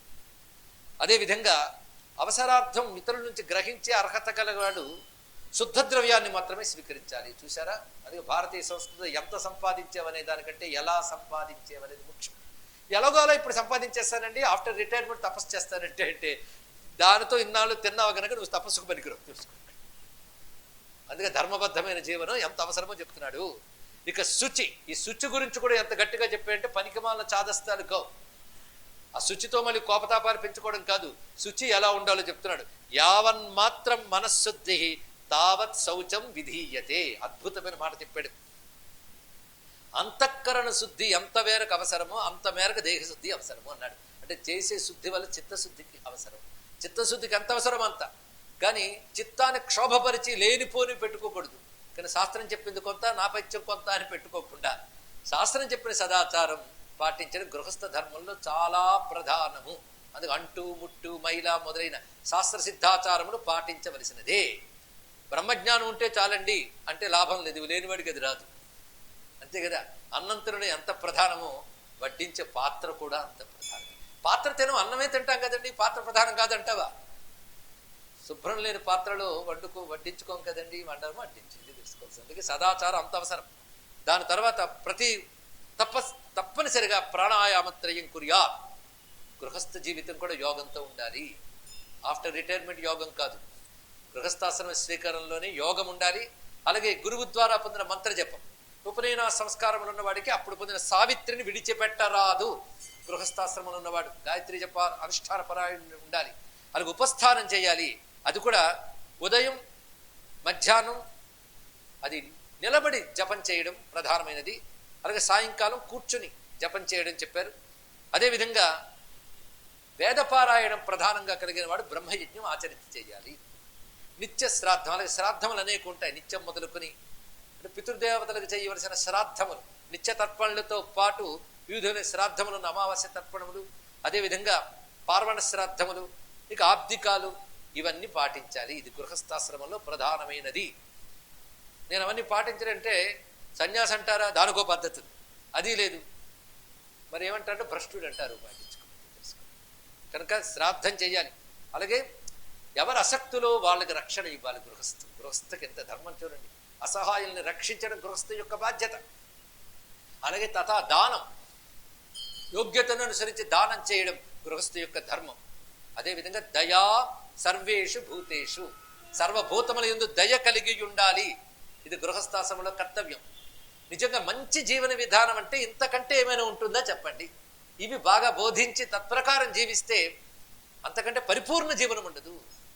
దయాం సర్వేషు భూతేషు కుర్యాత్ గర్హస్య మాశ్రిత. యతి సంరక్షణం కుర్యాత్, యతుల్ని కాపాడాలి. ఎందుకంటే జ్ఞానం వారి వల్ల ప్రపంచ వ్యాప్తం అవుతుంది కనుక జ్ఞాన రక్షణే బ్రహ్మచర్య సన్యాస రక్షణ. బ్రహ్మచారి చదువుకుంటున్నాడు కనుక వాడిని చదువుని కాపాడుకోవాలండి. చదువుని కాపాడుకోవడం ప్రతి కుటుంబం యొక్క బాధ్యత అని దీన్ని బట్టి చెప్తున్నారు. ఇలా చెప్పిన దేశంలో నిరక్షరాస్యత అవిద్య ఉంటాయా? ఉన్నాయి అంటే ధర్మం దెబ్బతిందని అర్థం. ఇక్కడ యతిశ్చ బ్రహ్మచారీచ పక్వాన్న స్వామినా ఉభౌ. నువ్వు వండే అన్నం మీద అధికారం యతికి బ్రహ్మచారికి ఉంది. అధికారం ఉంది వాళ్ళకి, తర్వాతే నీకు. అటు తర్వాత లింగే సమర్చయే నిత్యం దేవదేవం మహేశ్వరం. నిత్య శివలింగ పూజ గృహస్థాశ్రమానికి ప్రధానమైనటువంటి ధర్మము. ఇక్కడ లింగం అనే మాటకు వచ్చేటప్పటికల్లా శివలింగం అనే మాటతో పాటు మనం చెప్పినప్పుడు సాలగ్రామాది దేవతాయతన అర్చన, అది సంప్రదాయ సిద్ధంగా తెలుసుకోవాల్సింది. అదేవిధంగా ఆ రోజుల్లో అగ్నిహోత్రం ప్రధాన కృత్యం. అగ్నిహోత్రం ఎంత ముఖ్యమో తెలిస్తే ఇప్పుడు విడిచిపెట్టినందుకు విలవిల్లాడతామని. అగ్నిహోత్ర క్రియ అందరూ చేయక్కర్లే, ఎవరు చెయ్యాలని బాధ్యత విధించారు వాళ్ళు చేస్తే అందరికీ క్షేమం. అందుకోసం అగ్నిహోత్రం ఉండేది, కానీ అది కోల్పోయాం. తెలుసుకుని మళ్ళీ చెయ్యాలి అంటే చేసే అవకాశం లేదు. ఎందుకంటే 3 తరాలుగానే అగ్నిహోత్రం విడిచిపెడితే 4 తరానికి అగ్నిహోత్ర అర్హత లేదు. అది అంటే ఎన్ని పోయే చూడండి. ఆఖరికి సంధ్యావందనం చేసే అబ్బో అని మురిసిపోయే రోజులు వచ్చాయి. కానీ అగ్నిహోత్రం అనేది అంత ముఖ్యమైనది. అది పోయింది. అగ్నినాథాయ విధివత్ కుర్యాత్ యజ్ఞానంతరం. ఆ తర్వాత అగ్నిహోత్ర ఆరాధన. అదేవిధంగా యజ్ఞములు ఎందుకు చేయాలి? అగ్నిహోత్రం ఒకటి ఉందంటే దాన్ని ఆధారం చేసుకుని అనేక యజ్ఞములు ఉంటాయండి. పాక యజ్ఞములు, హవిర్యజ్ఞములు ఇత్యాది యజ్ఞములు చెప్పబడతాయి. అదేవిధంగా ఆయా పర్వకాలాల యందు దర్శపూర్ణ ఇత్యాది పర్వకాలముల యందు చేయవలసిన యజ్ఞములు, అమావాస్య నాడు, పూర్ణిమ నాడు, కొన్ని ప్రత్యేక ఋతువుల్లో యజ్ఞములు. వీటి వల్ల ప్రకృతి క్షేమంగా ఉంటుంది. ఆ ప్రకృతిలో ఆయా కాలముల యందు వచ్చే మార్పులు ప్రపంచానికి క్షేమం కలిగిస్తాయి. ఎందుకంటే ఇంటికి హాస్పిటల్ ఉండక్కర్లే, ఊరికి కొన్ని హాస్పిటల్స్ ఉంటే చాలు. అలాగే ప్రతి ఊరిలో కొన్ని అగ్నిహోత్ర గృహాలు ఉంటే ఊరు బాగుపడుతుంది. అందులో రానున్న వికృతమైన మానవుల యొక్క స్వార్థ దాహం చేత రాబోయే భయంకరమైన ప్రకృతి పరిణామాల్లో ప్రపంచాన్ని కాపాడగలిగే శక్తి యజ్ఞానికి, అగ్నిహోత్రానికి మాత్రమే ఉంది. అయితే అలాగని చెప్పి ఎవరికి వాడు నిప్పు రగించుకుని నెయ్యి పోస్తే సరిపోదు. దానికి సంస్కారములు, దాని పద్ధతుల్లో దాని ప్రకారం చేయగలిగే వాళ్ళని చేసే అవకాశం మనం కల్పిస్తే మనం లోకక్షేమం చేసిన వాళ్ళని అవుతాం. అది యజ్ఞై సర్వాణి పాపాని వినశ్యంతిన సంశయ. చిత్తశుద్ధికి యజ్ఞం కంటే గొప్పదైన మార్గం లేదు సుమా. ప్రక్షీణ అశేష పాపస్య. ఈ విధంగా ఉండడం వల్ల, ఇప్పటి వరకు చెప్పిన జీవన విధానం వల్ల అన్ని పాపములు తొలగి శుద్ధాంతఃకరణస్యచ, వాడు శుద్ధమైన అంతఃకరణ ఏర్పడుతుంది. అప్పుడు దేవదేవ పరిజ్ఞానే వాంఛాజాయేత సంగత. అప్పుడు వాడికి దేవదేవుడైన పరమాత్మ గురించి తెలుసుకోవాలని కోరిక పుడుతుంది. అదే యజ్ఞాలని స్వర్గకామో ఇది స్వర్గం యాతి యజ్ఞాద్విజోత్తమ. అటువంటి భగవత్కామంతో కాకుండా మామూలు కామంతో చేసినట్లయితే వాడికి ఇహలోకంలో పాపాలు పోయి స్వర్గాది లోకాలు లభిస్తాయి. పుత్రముత్పాదయే స్వస్యం. అలాగే సంతానాదులు కూడా యజ్ఞం వల్ల లభిస్తాయి. ఇంకొకటి, యజ్ఞాలు యాగాలు చేస్తున్నాను కదా అని ఊరుకోకుండా సత్యం బ్రూయాత్. బ్రహ్మచారికి ఎలా నియమాలు ఇక్కడ సత్యం బ్రూయాత్, సత్యం చెప్పాలి. అదేవిధంగా ప్రియం బ్రూయాత్, సత్యాన్ని కూడా ఇతరుల మనసు నొచ్చుకోకుండా మాట్లాడాలండి. ఎలాగే మాట్లాడతానండి కుదరదు, ఇంకోటి అలా మాట్లాడుతూ నువ్వు తట్టుకోలేవు, అది తెలుసుకో. అదే సత్యం బ్రూయాత్ ప్రియం బ్రూయాత్ అలా మాట్లాడాలి.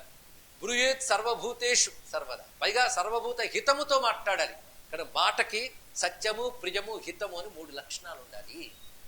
అంటే కేవలం భాగ్యమైన రిచువల్స్ మాత్రమే కాకుండా ఆంతరికమైన సంస్కారాలు చెప్తుంది సనాతన ధర్మం. రెండిటితో కలిపి జీవించమని చెప్తుంది. ఏవం సమాచరణ విప్రో విరక్తశ్చేత్ గృహాశ్రమాత్. ఇలా గృహస్థాశ్రమం గడుపుతూ ఉండగా పురాకృత సుకృతం వల్ల వైరాగ్యం కలిగితే, ఏది పురాకృత సుకృతం వల్ల ఒకవేళ వైరాగ్యం కలిగితే సన్యసేత్ సర్వకర్మాణి వేదాంతాభ్యాస యత్నవాన్. అంతవరకు గృహస్థాశ్రమంలో చేస్తున్న కర్మలు, అగ్నిహోత్రాది కర్మలని పద్ధతి ప్రకారంగా సన్యసించడమే పద్ధతి అండి. అంటే వైరాగ్యం కలగగానే ఎక్కడికి పారిపోవడం కాదు, దానికి ఒక పద్ధతి ఉంది.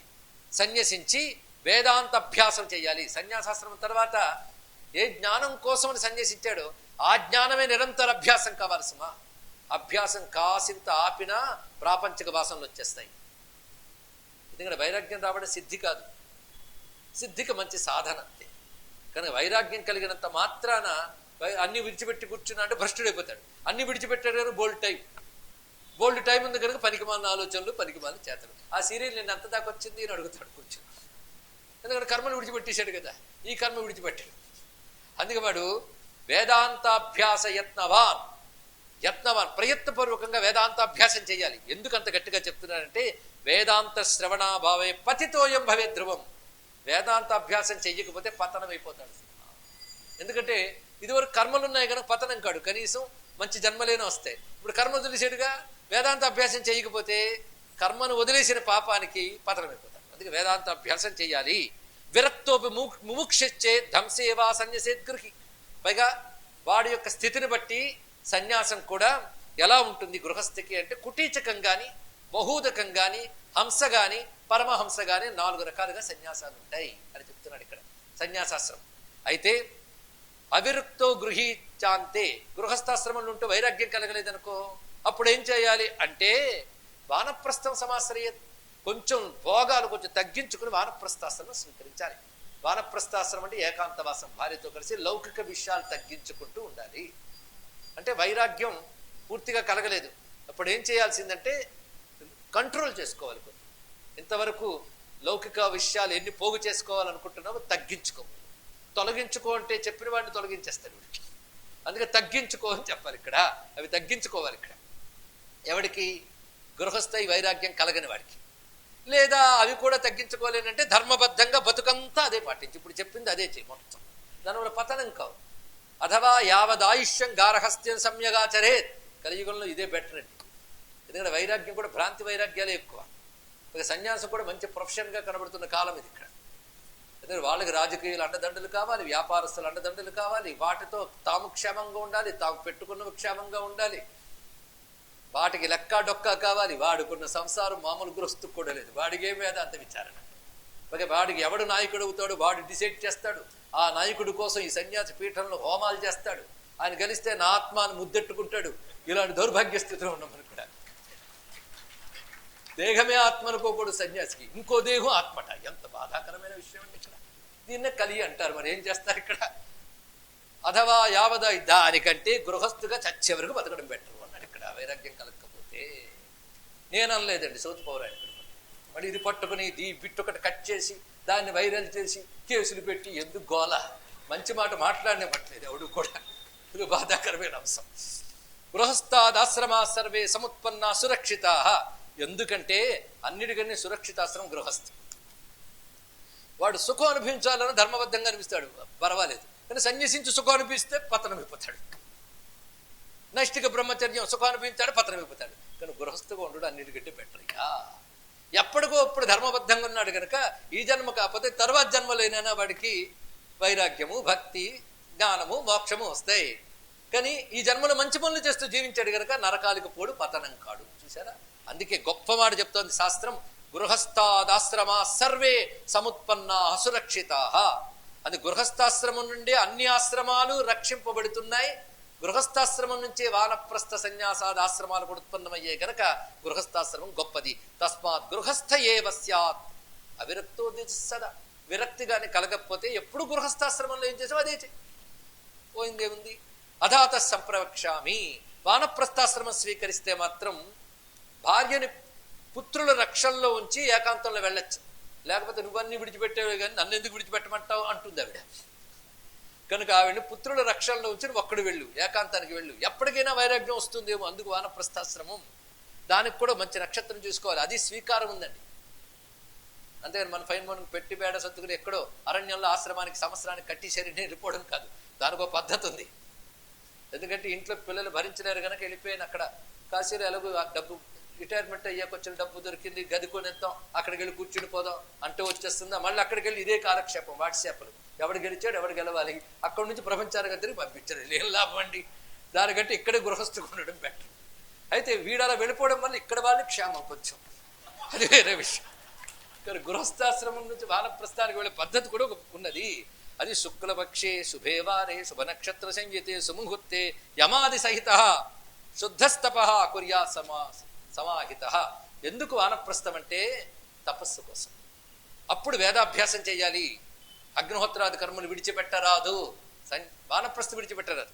ఇక సన్యసించాడా అప్పుడు కొన్ని కర్మలు విడిచిపెడతాడు. ఎందుకంటే సన్యసించిన విధానం ప్రకారంగా వానప్రస్థ ఆశ్రమంలో జితేంద్రియుడు, జితక్రోధుడు ఇలా ఉండాలి. క్రోధ, పైశూన్య, నిద్రాదులు ఉండరాదు. పైశూన్యం అంటే ఇంకోరి గురించి చాడీలు చెప్పడం, వాడి కబుర్లు వీడి కబుర్లు ఇవి అవి ఉండరాదు. క్రోధాదులు ఉండరాదు. నిద్ర తంద్ర, ఎందుకంటే అలుగు పని లేదు కనుక ముప్పుట్లో నిద్రపోవడం అలాంటిది కూడదండి. ఇక్కడ సమస్య పెరిగిపోతుంది ఖాళీగా ఉంటే, అది ఒక పెద్ద ప్రమాదం. అవి రానివ్వకుండా జాగ్రత్త పడాలి. ఎలాగొక సైకాలజీని అర్థం చేసుకుని ఆశ్రమాలు నియమాలు పెట్టారు మరి పెద్దవాళ్ళు. ఒకసారి ఆలోచించండి ఎంత అందంగా పెట్టారు. అదేవిధంగా ముఖ్యంగా తాను చేయవలసిన నిత్య సంధ్యాధ్యానుష్ఠానాలు వానప్రస్థంలో మానరాదు. ఇక కుటీచక సన్యాసం అంటే వానప్రస్థ కంటే గొప్పది. వీడు ఎలా ఉంటాడు అంటే వాడు ఇంట్లోనే ఉంటాడు, కానీ ఇంట్లో వాళ్ళు బంధువులు ఎవరైనా పెడితే తింటాడు. అందుకని ఇవాళ వంటలోకి ఏం చేసావు అని అడగడు. వాడికి సమయానికి వాళ్ళు పెడితే తింటాడు. ఎలా పెట్టినా తినాల్సిందే, లభించింది తింటూ ఏకాంతంలో ఉంటూ ఆత్మవిచారణ చేసుకుంటూ. అంతేగాని ఇంట్లో కొడుకు కోసం ఎవడో వాళ్ళ తోటి ఉద్యోగిస్తే అబ్బాయి ఎందుకు వచ్చాడు అతడు, నీకు అనవసరం, అవి పట్టించుకోకుండా ఉండగలిగితే కుటీచకం ఆ విధంగా ఉండగలిగితే. దానికి ఆ కుటీచకానికి కూడా దీక్షా స్వీకారం ఉంది. ఆ కుటీచకంలో గాయత్రిని, శివలింగార్చని విడిచిపెట్టరాదు. బహూదక సన్యాసం ఉంది. బహూదక సన్యాసంలో తన కుటుంబాన్ని బంధుమిత్రుల్ని కూడా విడిచిపెట్టి బయట భిక్ష ఎత్తుకోవాలండి. 7 గృహాలను మించి ఎత్తుకోగరాదు. అంటే 7 గృహాలంటే తనకు కావలసినది ఒక గృహం లభిస్తే ఆగాలి, దగ్గర దొరికింది కదా అని మరో గృహంలోకి వెళ్ళడం కాదు ఇక్కడ. అంటే కేవలం ఒక ఇంటి మీద బంధువుల మీద ఆధారపడరాదు. ఎందుకు ఆధారపడరాదు అంటే అలా పడితే అటాచ్మెంట్. ఎందుకంటే ఇంకొకటి కూడా ప్రమాదం ఉంది. ఒకే ఇంట్లో తింటూ ఉంటే నిన్న అదే కూర ఇవాళ ఇదే కూర అని అంటాం. అక్కడ ఇక్కడ అడిగే వరకు ఏదొస్తే అదే తింటాం. అదొక విధానం ఉంది. ఇన్ని రకాలు చెప్తున్నారు ఇక్కడ. ఇక హంస సన్యాసి. హంస సన్యాసి ఎలా ఉంటాడంటే రోజుకొక గ్రామంలో మాత్రమే ఉంటాడు, మరో రోజు మరొక గ్రామంలో ఉంటాడు. ఇవన్నీ కూడా గృహ దేశ వాటితో అనుబంధం ఏర్పడకుండా ఉండడం కోసం, రాగం ఏర్పడకుండా ఉండడం కోసం. అంతేకాదు అటువంటి దశలో ఉన్నప్పుడు కూడా యోగం ఎవడైతే పాటిస్తాడో, అంటే జ్ఞానం కావాలనుకున్న వాడికి ఎప్పుడు ఒకటే నియమం తెలుసా, నాత్యస్నతస్తు యోగోస్తి నచైకాంత మనస్నత. అధికంగా భుజించేవాడికి, మరీ తక్కువ తినేవాడికి యోగం సిద్ధించదు సుమా. ఇది ఎవరికైనా వర్తిస్తుంది. కానీ యోగం సిద్ధించాలి అంటే వాడు తగిన ఆహారాన్ని స్వీకరించాలి. అదేవిధంగా శమదమాదులు అత్యంత ప్రధానం. అది ఏ ఆశ్రమంలోనైనా ప్రధానం, కానీ సన్యాసికి అదే ముఖ్య కర్తవ్యం. సన్యాసి గారికి కోపం వచ్చిందండి అంటే అదేం సన్యాసం అండి. ఒక సన్యాసి శిష్యులు, ఆ శిష్యులకు ఎప్పుడు భయం, ఎప్పుడు కొడతాడా అని. అంత కోపిష్ఠుడు సన్యాసి. ఇంకేం సన్యాసి చెప్పండి ఇక్కడ. ఆ రెండు ఒకతోడు శోభించం. అవి ఉంటే మళ్ళీ గృహస్థులాగే ఉండడం బెటర్ దానికంటే. మొత్తాన్ని అతడు ఎల్లవేళలా ఆత్మజ్ఞానం కోసం సద్గురువుని ఆశ్రయించి, ఆ సన్యాసి కూడా వివిధిషా సన్యాసంలో సద్గురువుని ఆశ్రయించి ఆత్మజ్ఞాన మననం చేసుకుంటూ స్నాన శౌచాదుల వారికి ఏవైతే చెప్పిందో శాస్త్రం పాటించాలి. కామక్రోధ పరిత్యాగం, హర్ష రోష వివర్జనం. ఒక తెగ ఆనందపడిపోవడం, తెగ బాధపడడం రెండూ కూడదు అక్కడికి. లోభమోహ పరిత్యాగం, ఇవి కుటీచగాది సర్వులకు చెప్పబడుతున్నది. ఇక పరమహంస, ఇతడి స్థితి చాలా విశేషమైనది. మిగిలిన ముగ్గురికి కూడా అంతవరకు వాళ్ళు పొందిన గాయత్ర్యాది మంత్రాలు జపించడం, అర్చనలు ఉన్నాయి. పరమహంస వేగివీలు కేవలం ప్రణవం మాత్రమే జపిస్తాడు పరమహంస. కానీ ఎవరికి వాడి పరమహంసని పేరు పెట్టుకోవడం సరిపోదు. దానికో పద్ధతి ఉంది ఆ పరమహంస సన్యాసానికి. వాడు ఎప్పుడు ఏకాంతమే, ఎవ్వడికి దొరకడు. వాడు ఏకాంత ప్రదేశాల్లో మాత్రమే ఉంటాడు. అదేవిధంగా శాస్త్రం చెప్పిన పద్మ స్వస్తికాది ఆసనాల్లో కూర్చొని ఏకాగ్ర చిత్తంతో యథాశక్తి సమాధిస్థ, ఎల్లవేళ్ల సమాధి ఎందుంటాడు. సమాధి అంటే ఆత్మనిష్ఠుడై ఉంటాడు. ఇక్కడ ఆత్మయందే బుద్ధి నిలిపి ఉంటాడు సుమా. ఈ విధంగా ఒకదాని తర్వాత ఆశ్రమాలు చెప్పబడుతున్నాయి. ఎవడు వాడి స్థితిని అనుసరించి ఆశ్రమ స్వీకారం చేస్తూ ఉండాలి. ఇందులో పైదానికి వెళ్ళొచ్చు కానీ క్రింది దానికి రాకూడదు. ఇది బాగా గుర్తుపెట్టుకోవాలి. ఎవరి ఫీల్డ్లో ఉంటే వాడి జ్ఞానాలు వాడికి తెలుస్తాయండి. ఆ మధ్య ఒక యోగి రాసిన పుస్తకం చదివితే అబ్బో అక్కడ ఇలాంటివి ఉన్నాయా అనిపించింది. ఆయన హిమాలయాల్లో సాధనకి వెళ్ళాడు. అక్కడ హిమాలయాల్లో సన్యసించి వెళ్ళిపోయి తర్వాత అక్కడ సంసారం చేస్తున్న వాళ్ళు కనబడ్డారు. అంటే అందుకే మనస్సు అతి భయంకరమైనది. ఇవాళ నిగ్రహించుకున్నలా అనిపిస్తుంది కానీ ఆ నిగ్రహం తత్కాలమే తెలిసేటప్పటికీ చేతులు కాలు కాకులు పట్టుకున్నట్టు అయిపోతుంది పరిస్థితి. అందుకే ఇవాళ విరాగం వచ్చిందని వెంటనే సన్యసించకూడదు. దానికంటే బెటర్ గృహస్థ కొట్టు కొన్నాళ్ళు నోరు మూసుకో. అసలు నిగ్రహం ఏంటో బయటపడుతుంది తర్వాత ఇక్కడ. అందుకే చాలా జాగ్రత్తగా ఉండాలి. ఏ ఆశ్రమం కానీ ఆశ్రమే కష్టం, ఒకదాన్ని మించి మరొకటి కష్టం. కొంచెం సురక్షితం ఏంటంటే గృహస్థాశ్రమం, అదే చాలా ప్రధానం. అందుకే ఆశ్రమాల్లో గృహస్థాశ్రమం ఎలాంటిదో గ్రంథాల్లో మహాభారతం అలాంటిది అని రాశారు వ్యాసుడు. అంటే ఉత్కృష్టము అని చెప్పడం. పైగా ఇతరాశ్రమాలని పోషింపజేస్తున్నది కూడా. ఒకవేళ వైరాగ్యం కలిగితే గృహస్థాశ్రమంలో లంపటాలు తగ్గించుకుని పోతే పోయింది లేని వాద వివాదాల జోలికి వెళ్లకుండా క్షేమంగా అంతర్విచారణ, భగవద్భక్తి, చేసిన సత్కర్మ ఈశ్వరాత్మ బుద్ధితో చేస్తే గృహస్థాశ్రమంలోనే ముక్తి పొందవచ్చు, సులభం. ఇది తెలుసుకోవాల్సినది. అందుకే పైకి వెళ్ళిన వాడు కింద వైపు చూడకూడదు అన్నారు ఇక్కడ. అంటే సన్యాసి పొరపాటు చేసేనేమో, సంసారం బెటరేమో అనుకోకూడదు. ఇది తెలుసుకోవాల్సింది. ఇక్కడ కిందకి రాకూడదయ్యా. ప్రవ్రజంతం ద్విజం దృష్ట్యా, నిజానికి అఖండమైన వైరాగ్యం కలిగి ఆత్మైకనిష్ఠుడే శాస్త్ర పద్ధతిగా చేసిన సత్కర్మలు తన యందు సన్యసింపజేసుకుని ఒక్క సన్యాసి అలా కనబడ్డా అతను కదిలితే సూర్యుడు ఇలా కదులుతాడట ఒక్కసారి. అటువంటి సన్యాసికి నమస్కారం చేయాలి.